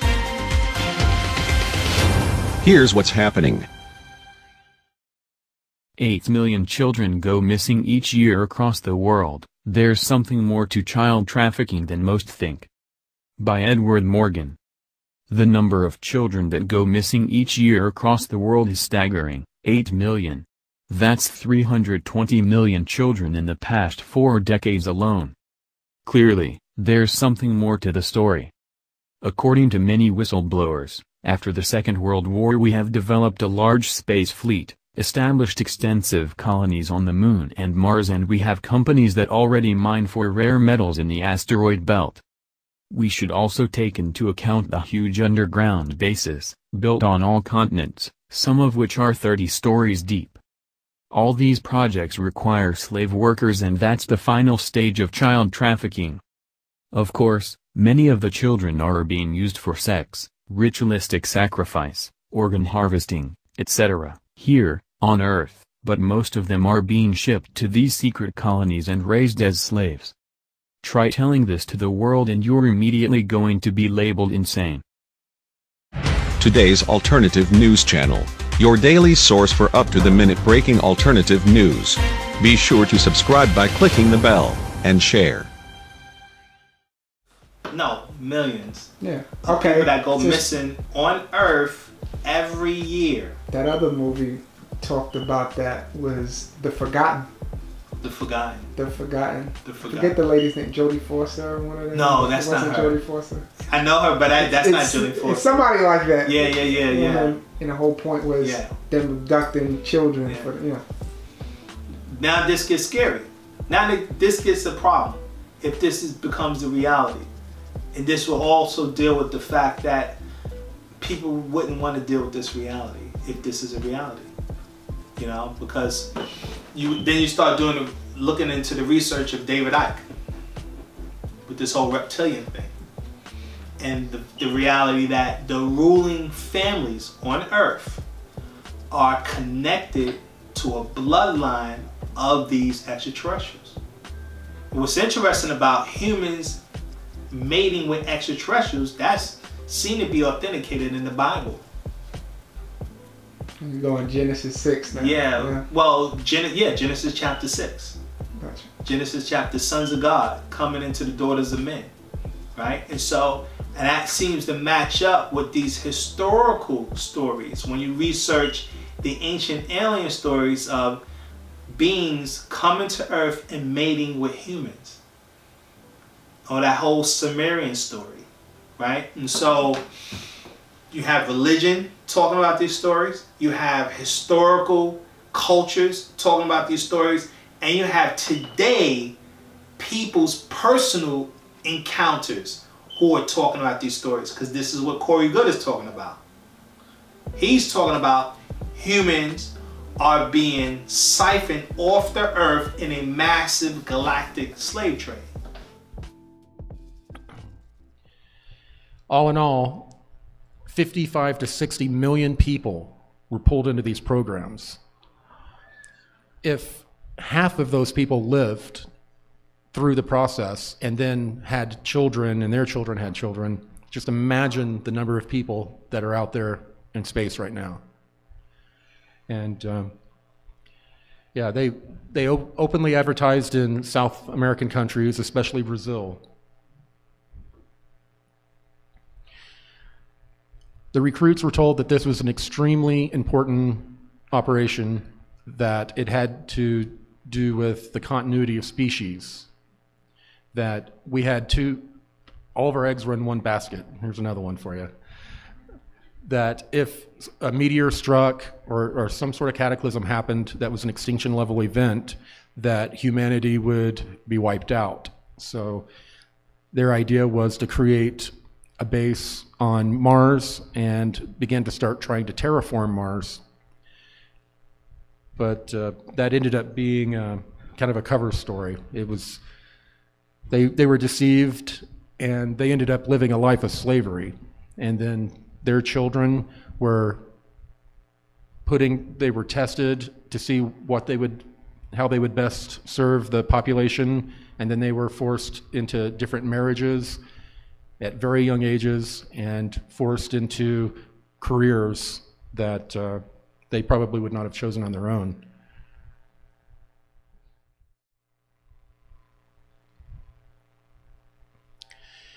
Well, the touchy subject, the interstellar slave trade. This group saw that different non-terrestrials were taking people off the planet, so they saw a chance, they saw an opportunity. They saw us as a commodity. They figured, why don't we do a blockade, not allow the non-terrestrials to come in, and we ourselves will abduct people and then trade them to the non-terrestrials for technology and biological specimens. And the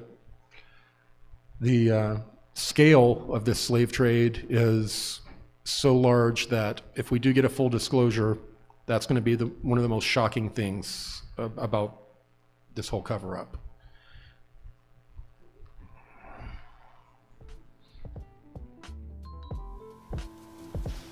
And so if that's a reality, then this may go into why people are not seeing UFOs on a day-to-day basis. This may go into why this is becoming this becomes a hidden reality, because of the fact that the planet has been quarantined and blockaded by these beings who are controlling the planet, who don't want their food supply to be aware of the greater galactical reality.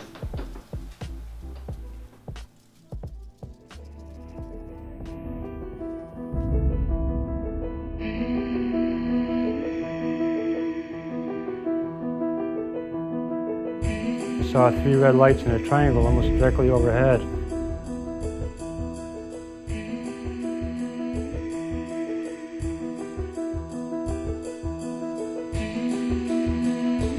I saw these things and I ran inside and got my brothers and sisters. It actually lifted up and it could actually turn. I'm gonna ask you to look away. I love my hands, but I wasn't one who believed that UFOs might exist. I was satisfied they exist. the life I have isn't what I'd seen. They estimated 100 yards from the left wing was this 100-foot disc.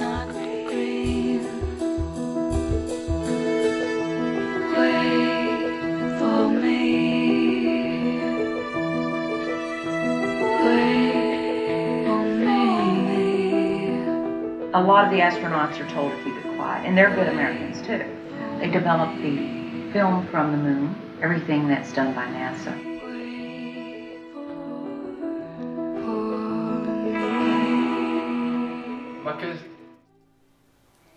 Okay, I do want to stop for a second and ask, a question or two, because, for those who could be watching, like especially our slanderers, or anyone just not familiar with this, they could say, you guys are off the reservation. This is a little too much to deal with. How do we substantiate this? What do we, or even those who say, y'all make some really outrageous claims, like the brothers talking about Pickle Man and, predator beings, and like, what do I make of all of this? How do I substantiate Well, this? if anyone listens to how I started off, it's pointless to, if I said in the beginning that I had a close encounter of the first kind. I saw a craft. Well, how do I prove that I saw a craft to anyone? Yeah, a lot of people will ask that or say that. Prove it. You can't. My experience is my experience. So what is the next best thing for someone to see whether or not what an experience like mine is true or false? What does that individual have to do? Okay, that's the next question then. How do they substantiate that? How would they substantiate these claims? Because if someone says, I've been abducted, like that guy Travis something, what's his name? That was a Fire in the Sky. Fire in the Sky movie. Exactly. Now he was gone for like, I don't know, a week or something, they said. Yeah, they said they had to come back and get him. He was. And his friends were with him. Yeah. Kraft comes, beams him up, takes him, he's gone. He don't come back, whatever. Okay? But how do you prove that? You can't. He can't prove that in the conventional sense. Remember I said 5 senses? Okay. People, if they didn't see it, it ain't real. If they didn't hear it, it ain't real. They didn't taste it, it ain't real. They didn't smell it, it ain't real. Right? They didn't touch it, it ain't real. But to make decisions based on your 5 senses and say that if I don't have that experience with my 5 senses, it does not exist. That's ignorance at the highest degree. We wouldn't even have none of the advanced sciences if people thought like that. This is why they create machines. Because of the simple fact, the machines are created to be able to detect certain realities that normal human senses aren't even picking up. Not to mention, that's something for someone to investigate whether or not these claims are true or false. Or an individual who goes through those experiences, all they can say is, this is my experience, right? And all the listener can do is just what? Listen. That's all you can do. Gotcha. It becomes unintelligent for the listener to say, I don't believe you. You don't have any data to sit there and say you don't believe anyone. Gotcha. Because you're sitting in a sea of ignorance. All you're doing is hearing the story. And that's all it is. The story can be true or the story can be false. But to sit there and say the story is absolutely false because you didn't bring the predator in front of me, which I doubt you would want that anyway, right? If the predator was real, you really want to meet the damn predator? How silly is that? So my point is that if someone's bringing the story, it now becomes, that's like, and this is, think about from a governmental point of view. You call the cops and you tell the cops, I just been robbed. They stole everything in my house. Now the cops can be like on the other end of the phone, right? well, that's just your story, you know, prove it. And so, without the cops taking an initiation, what do they have to do?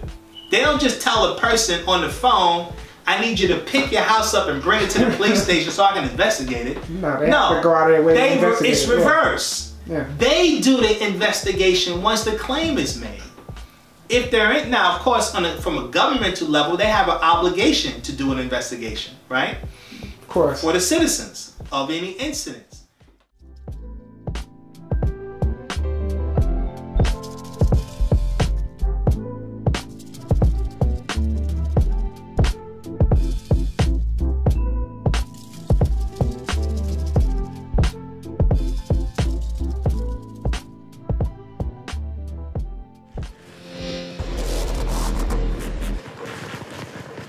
Is that legal or trespassing? No, this is legal. Holy shit.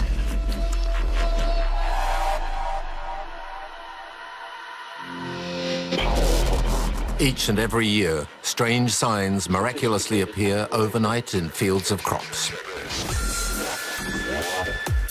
Most of them occur in England, close to the mysterious zone of Stonehenge. This unexplained phenomena is widely known as crop circles. We cannot deny their existence. They are real. Who's doing it? Why? Where from? What do they want to tell us? Aliens, I don't know.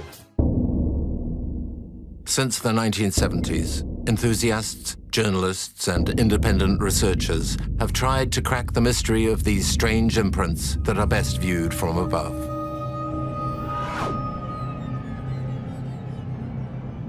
Something amazing is happening, and we don't really know what it is. We don't know where they come from. We could believe all sorts of things or even assume it's reality. We don't know what it is. Signs from nature, alien messages, a hoax, paranormal activity, or the result of unexplained meteorological or physical phenomena. There's this whole, you know, we've created this whole multi-dimensional reality happening right next to us now, and we're just not tuned into it. Something really weird is going on here. Few scientists have explored the mystery of crop circles, possibly through fear of ruining their career. However, many independent researchers are trying to reveal the secret, and despite all of today's modern technology, the enigma behind the crop circles phenomena remains a modern mystery. Or does it?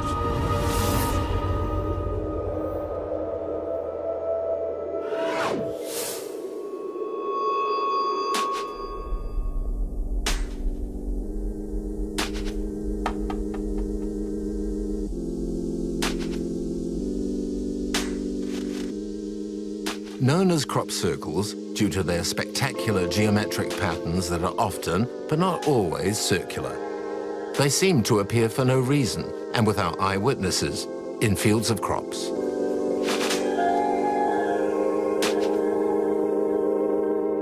They can appear to be quite simple, or staggeringly large and sophisticated. Most of them appear during the summer months before harvesting.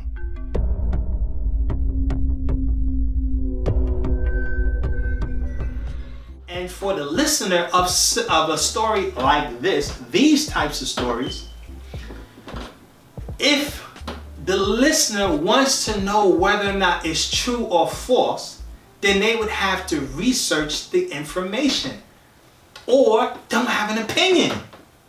Because that's why I said the next time you come across one of these psychopaths that sit there and say that this information is false and someone needs to prove it, you ask them simply, what have they investigated themselves on that? Because all an individual has is their story, and many people have many stories. But you can only know whether or not a story is true or false if you authenticate it through your own due diligence and research. Because outside of your 5 senses, you got more senses, you know. Another sense is called thinking. That's a sense. That's an actual sense, to think, right? To think and just look at stuff. The human being is always thinking looking at things, observing things. That's a sense. You know, there's another sense on top of thinking. It's called reasoning. Coming to conclusions. Reasoning. That's analyzing what you're looking at. Trying to figure out what you're looking at. That's a whole nother level of thinking.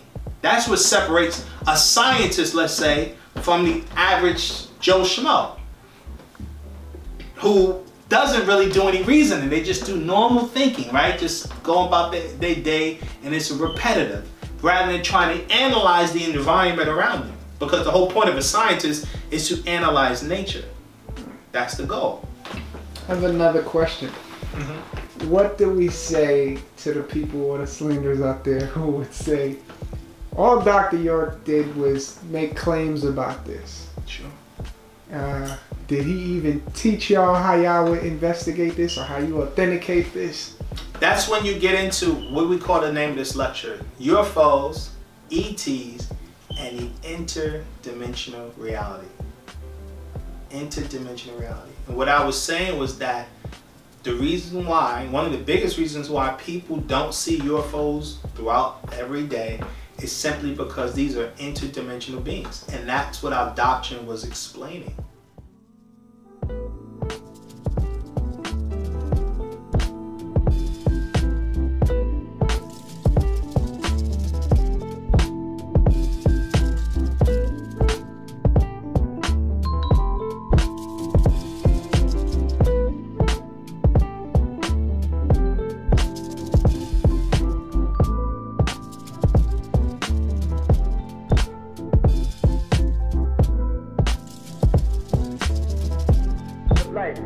You've been assigned to this prison, which is called Arthur, the Blue Rock Earth, until you, which they say are born again. And born again of what do they say? Of the body or the spirit? Of the spirit. Y'all must be born again of the spirit. You must be transformed from being this mortal being who is destined to die back to immortality. You follow? You must become a supreme being again in order to be worthy of intergalactical traveling again. So now what has happened, the devil's seed is in the earth, mixing in with the God seed as you'd have it, and it's keeping y'all bound to the planet and creating new dogmas every day, new deviations from the fundamental truth and calling it religions and sects and all different types of denominations, Sunni, Shia, Ahmadiyya, Bilalian, black Muslims, Hindu, Buddhists, and just creating new dogmas to keep you from seeing the straight, the Sirat al-Mustaqim, as they call it, the Sirat al-Mustaqim, the straight way of those who made the pathway through the galaxies.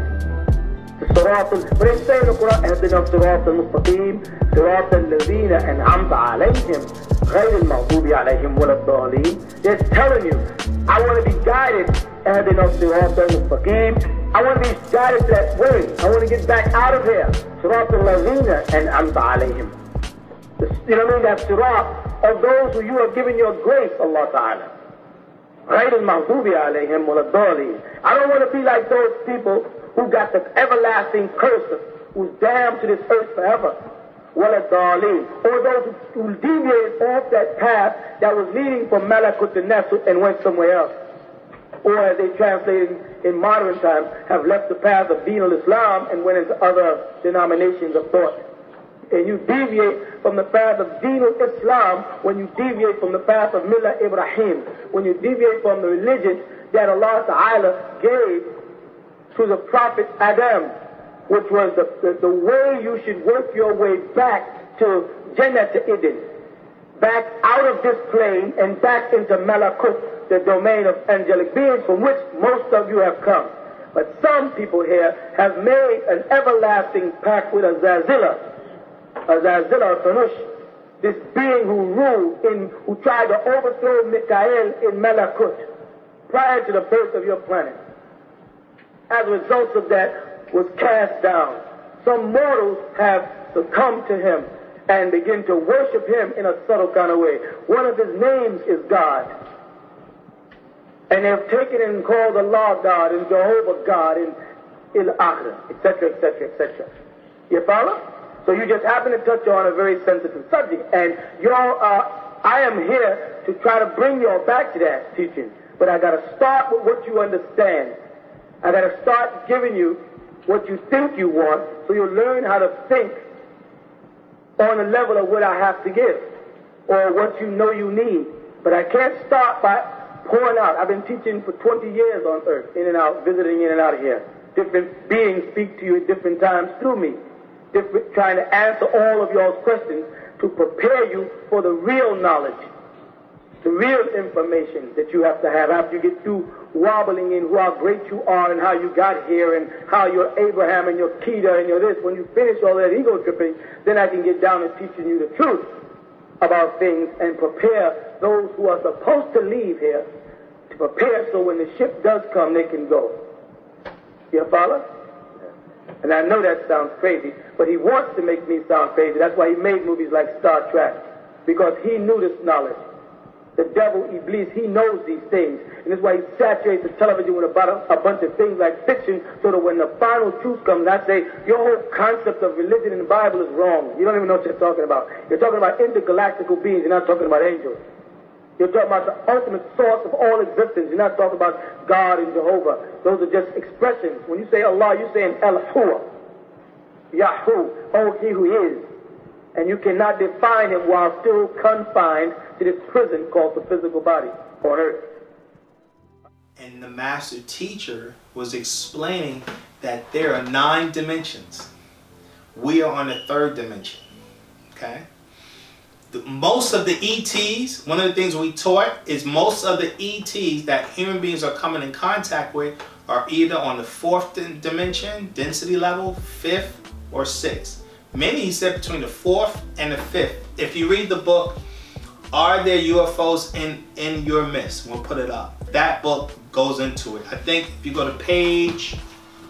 I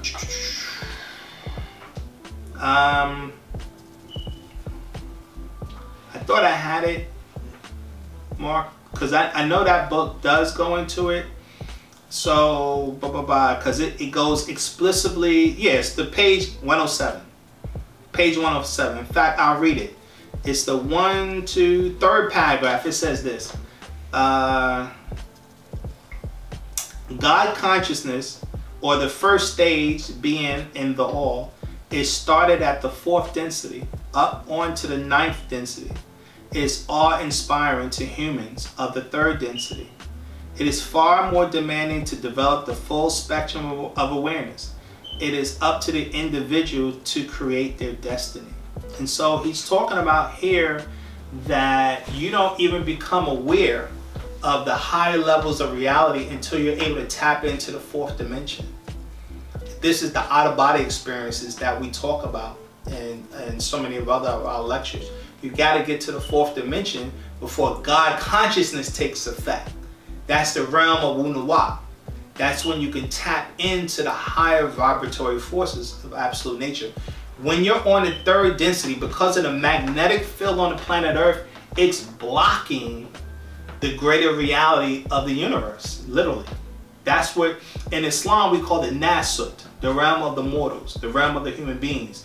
Those beings or creatures that exist in this realm are trapped in this magnetic field, right? Now they talk about how the magnetic field is shifting now. The magnetic field is shifting to Africa.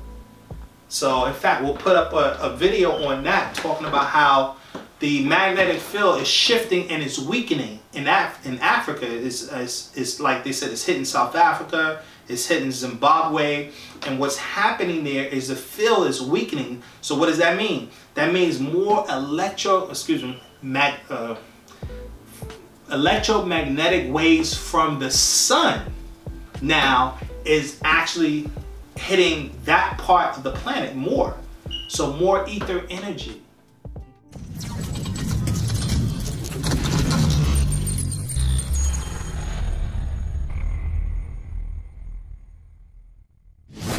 Earth's magnetic field, a vital shield that protects us from charged particles constantly blasting the atmosphere, is decaying at such a rapid rate, scientists believe the North and South poles may flip, it has been reported. New research shows the most significant weakening is happening under Africa, which has been dubbed the South Atlantic Anomaly. As well as giving us our north and south poles, the magnetic field blankets the Earth, protecting it from solar winds and cosmic radiation. The force field has weakened significantly over the past 160 years, and scientists now suggest it could be in the process of flipping. Such a change would be a switch in magnetic polarity and would see compasses point south rather than north. Scientists believe such an occurrence has actually happened several times in the history of our planet, transpiring roughly every 200,000 to 300,000 years. Approximately 40,000 years ago, the field is said to have attempted to switch before snapping back into place. The South Atlantic Anomaly, which stretches all the way from Zimbabwe to Chile, is now of particular interest to scientists because it has weakened dramatically over the last 160 years. The field is now so weak that it is expected to be hazardous for satellites to enter the region. It is thought that the South Atlantic Anomaly might be an omen of an impending pole reversal, but very little hard data on reversals currently exists. A new study from the University of Rochester, published in Geophysical Research Letters, has attempted to delve deeper into the worrying phenomenon. The researchers gathered data from sites in South Africa and compiled a record of Earth's magnetic field strength over many centuries. One of the lead researchers, John Torduno, explained, when you burn clay at very high temperatures, you actually stabilize the magnetic minerals, and when they cool from these very high temperatures, they lock in a record of the Earth's magnetic field. They discovered that the magnetic field in the region has fluctuated several times, leading them to believe that the South Atlantic Anomaly is the most recent display of recurring phenomenon in Earth's core. Mr. Torduno said, "We're getting stronger evidence that there is something unusual about the core mantle boundary under Africa that could be having an important impact on the global magnetic field." In an article for The Conversation, University of Leeds geophysicists Phil Livermore and John Mound wrote, quote, "Were pole reversals to happen today, the increased in charged particles reaching the Earth would result in increased risks for satellites, aviation, and ground-based electrical infrastructure. In other words, our electronics would be fried and our electrical systems would be also fried." More ether energy. Now, why is that important? Well, for black people, that becomes important simply because of the fact that we're black. We have melanin. Melanin absorbs ether energy. That's all it does. Okay? And in order to get up to the higher dimensions, you have to raise your electrical vibration. As you raise your electrical vibration, this is how the ancient masters knew how to levitate, because they raised the electrical field of their body, which they call your aura, and you break the magnetic hold that it has on you, which enables you to levitate. That's how you levitate, by breaking the magnetic hold. You break the magnetic hold by raising the electrical field in the body, again, which they call your aura. Okay, this is what happens when people go out of body. When you go out of body, because when the human body goes to sleep, your magnetic field now is settled in the body. So the spirit, which is nothing but an electrical field, that's what your spirit is able to now hover outside of the body, because the consciousness, your consciousness that's focused on the magnetic force of the earth, your desires, when you're thinking about this physical plane, it's in an unconscious state, laying in bed. And so you now can boot up to what they call your superconscious in your spirit body or your electrical body and go raise up to the next dimension, which is the plane of force. Okay? The earth is changing. This is what the cycles are all about. This is what the master's been trying to explain since day one, that what's happening is the magnetic field is weakening. It's weakening. And so you're going to have more ether energy hitting the planet that's going to affect us, right? That's, what's that, Malachi? Chapter 4? Son of righteousness. The great and dreadful day of the Lord. Yeah. Great for some, dreadful for others, right? Great for us because it's going to help us tap into the higher vibrations.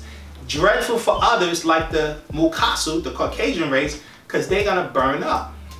They can't take those rays from the sun like that, because their body doesn't generate melanin like that.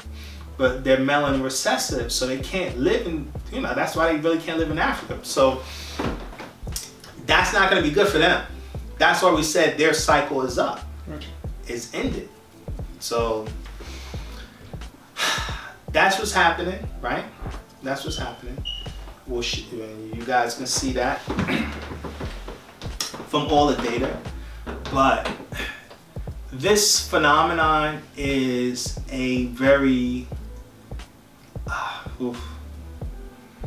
it's such an advanced subject matter. This video is long as it is, and it's not my intent for it to be long, but it's my intent to try to stress the importance of why this subject matter is so important. Because let me just say this. One of the things we've taught, okay, pertaining to our doctrine and right knowledge is the importance of this subject matter and importance in comprehending the human body, the energies of the human body, and the fact that black people possess this, what we call this non-ether energy, something that Chuck Wagon said don't exist, but that's a whole nother subject matter. We built our land, Tamaray, in Georgia. We built 3 very important spiritual, how can I say, sites, ritual sites on our land. We created what we call the Mugaraj, where we created the pyramid. For those who don't know what the purpose of a pyramid is, the pyramid harnesses this radiant energy, right? Which is electrical energy. It harnesses it. That's what a pyramid does. And so if you're in the atmosphere of a pyramid and you're walking around, your body is now hit with these electrical particles, and it's designed to raise up your electrical field, okay? And that's what helps you make contact with the higher densities that we talk about, these ETs existing on, okay? If you get the book, we've got a book called and I will put it up, the Egyptian Initiation book, and you go to page 143, he explains in detail why we created the pyramids on the land. He also explains why we created the other rituals to make contact. This is one of the reasons why they got him, the government. These guys like Rick and them keep saying, the government, there was no reason for the government to kidnap him, blah, blah, blah, blah, blah. This had nothing to do with the government. This was all about the so-called student victims, whatever. That's a whole nother subject, and we're going to do a lecture just on that Dr. York is not guilty, explaining in detail that. But I'm telling you, this is the real reason why they got him. The real reason why they got him is simply because of the rituals that we put on our land, the shifting of these forces on the planet Earth, and how we relate to these forces, okay? Our ancestors were always in harmony with these electromagnetic forces on the planet. Anyone who investigates the UFO phenomenon, you'll find out that they actually focus on energy grids on Earth.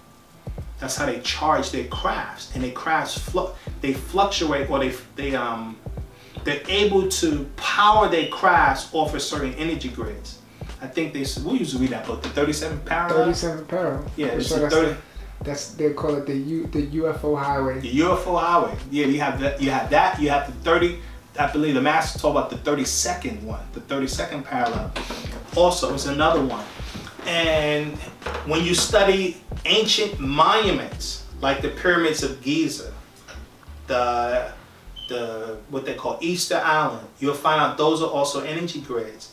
And these are sites where it's supposedly UFO activity, like the Bermuda Triangle, and these are power centers on the planet Earth. And again, that's a whole nother science that'll keep us here all day. But I wanted to get into the reality that we've tapped into this type of information. We put so much data on it. It's just that a lot of people who reject it, they only reject it because they chose not to study it. That's the problem. And it's the ignorance that's causing the problem. It is a massive ignorance. This is such an advanced subject matter, and it's such an important subject matter that there's no excuse to be ignorant about it. That's kind of what I'm trying to get at. And I recommend another book that we put out, Is There Life After Death? Is There Life After Death? In that particular book, before we end this, we talk about the first resurrection and the second resurrection. If you read this particular book, where he goes into, on page 70, right? Is there eternal life after death? And mind you, that book came out in 2000. It talks about the second resurrection and about the 144,000, and that you can make the second resurrection.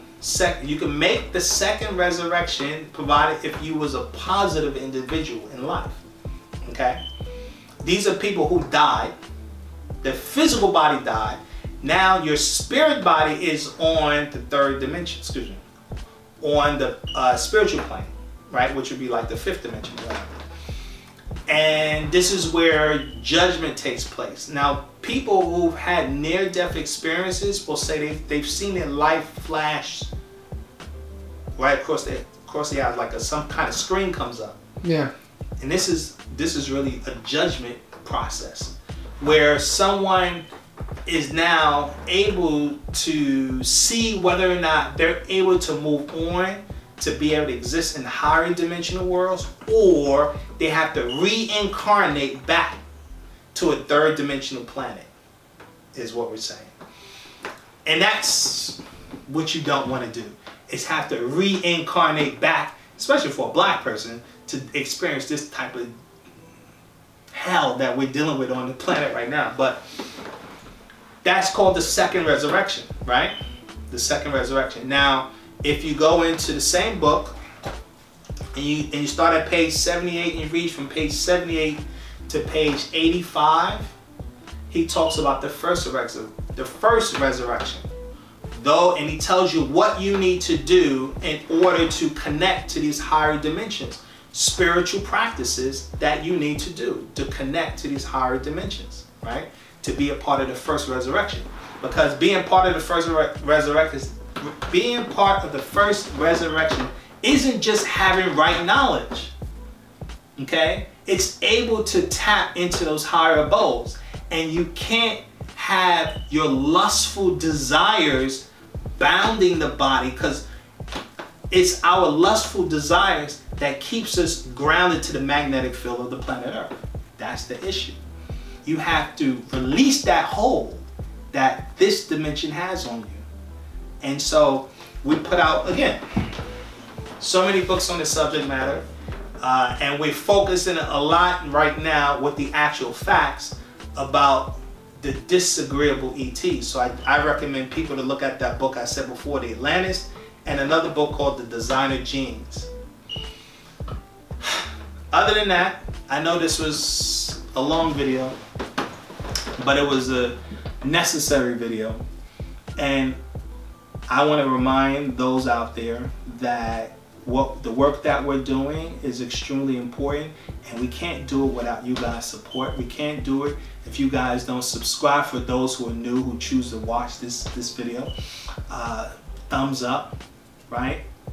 Help us grow, help us build what we're trying to do with NoopooH Community Circle. Like I said before, become a member, support us, help us grow. And until the next time, peace. Peace and love, yeah.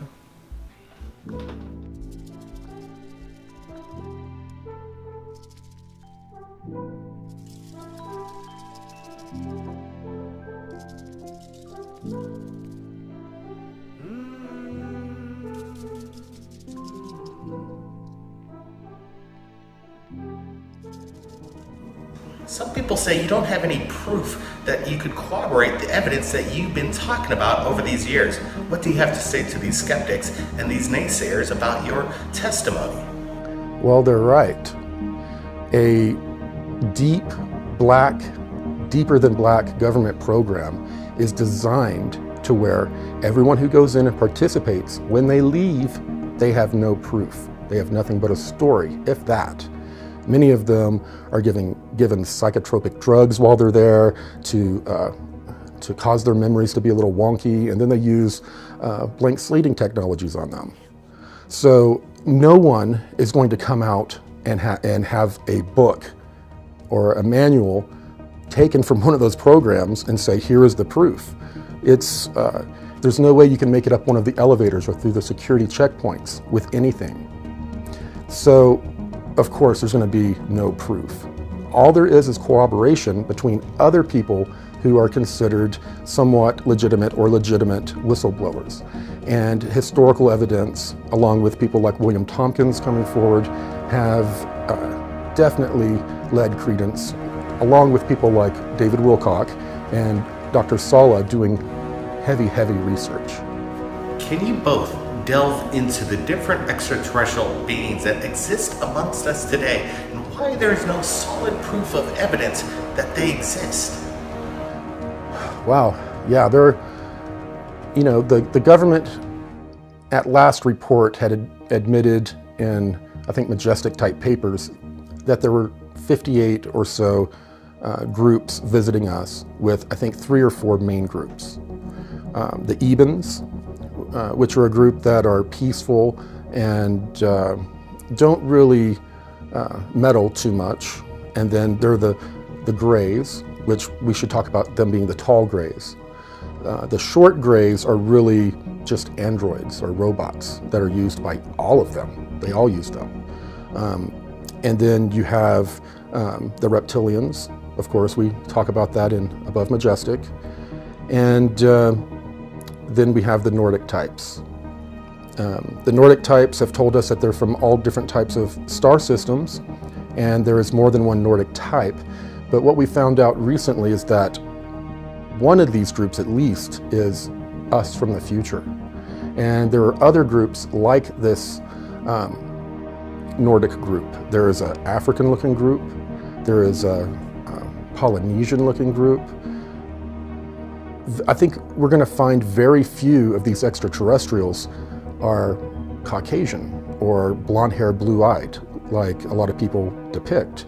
Many, many, many of our cosmic cousins from the local 52 star cluster are people of color. And when we get to a point to our cosmic cousins actually visiting and integrating with us, we are going to be forced to deal with some of our petty racist programming here on our planet. We'll have no choice at that point.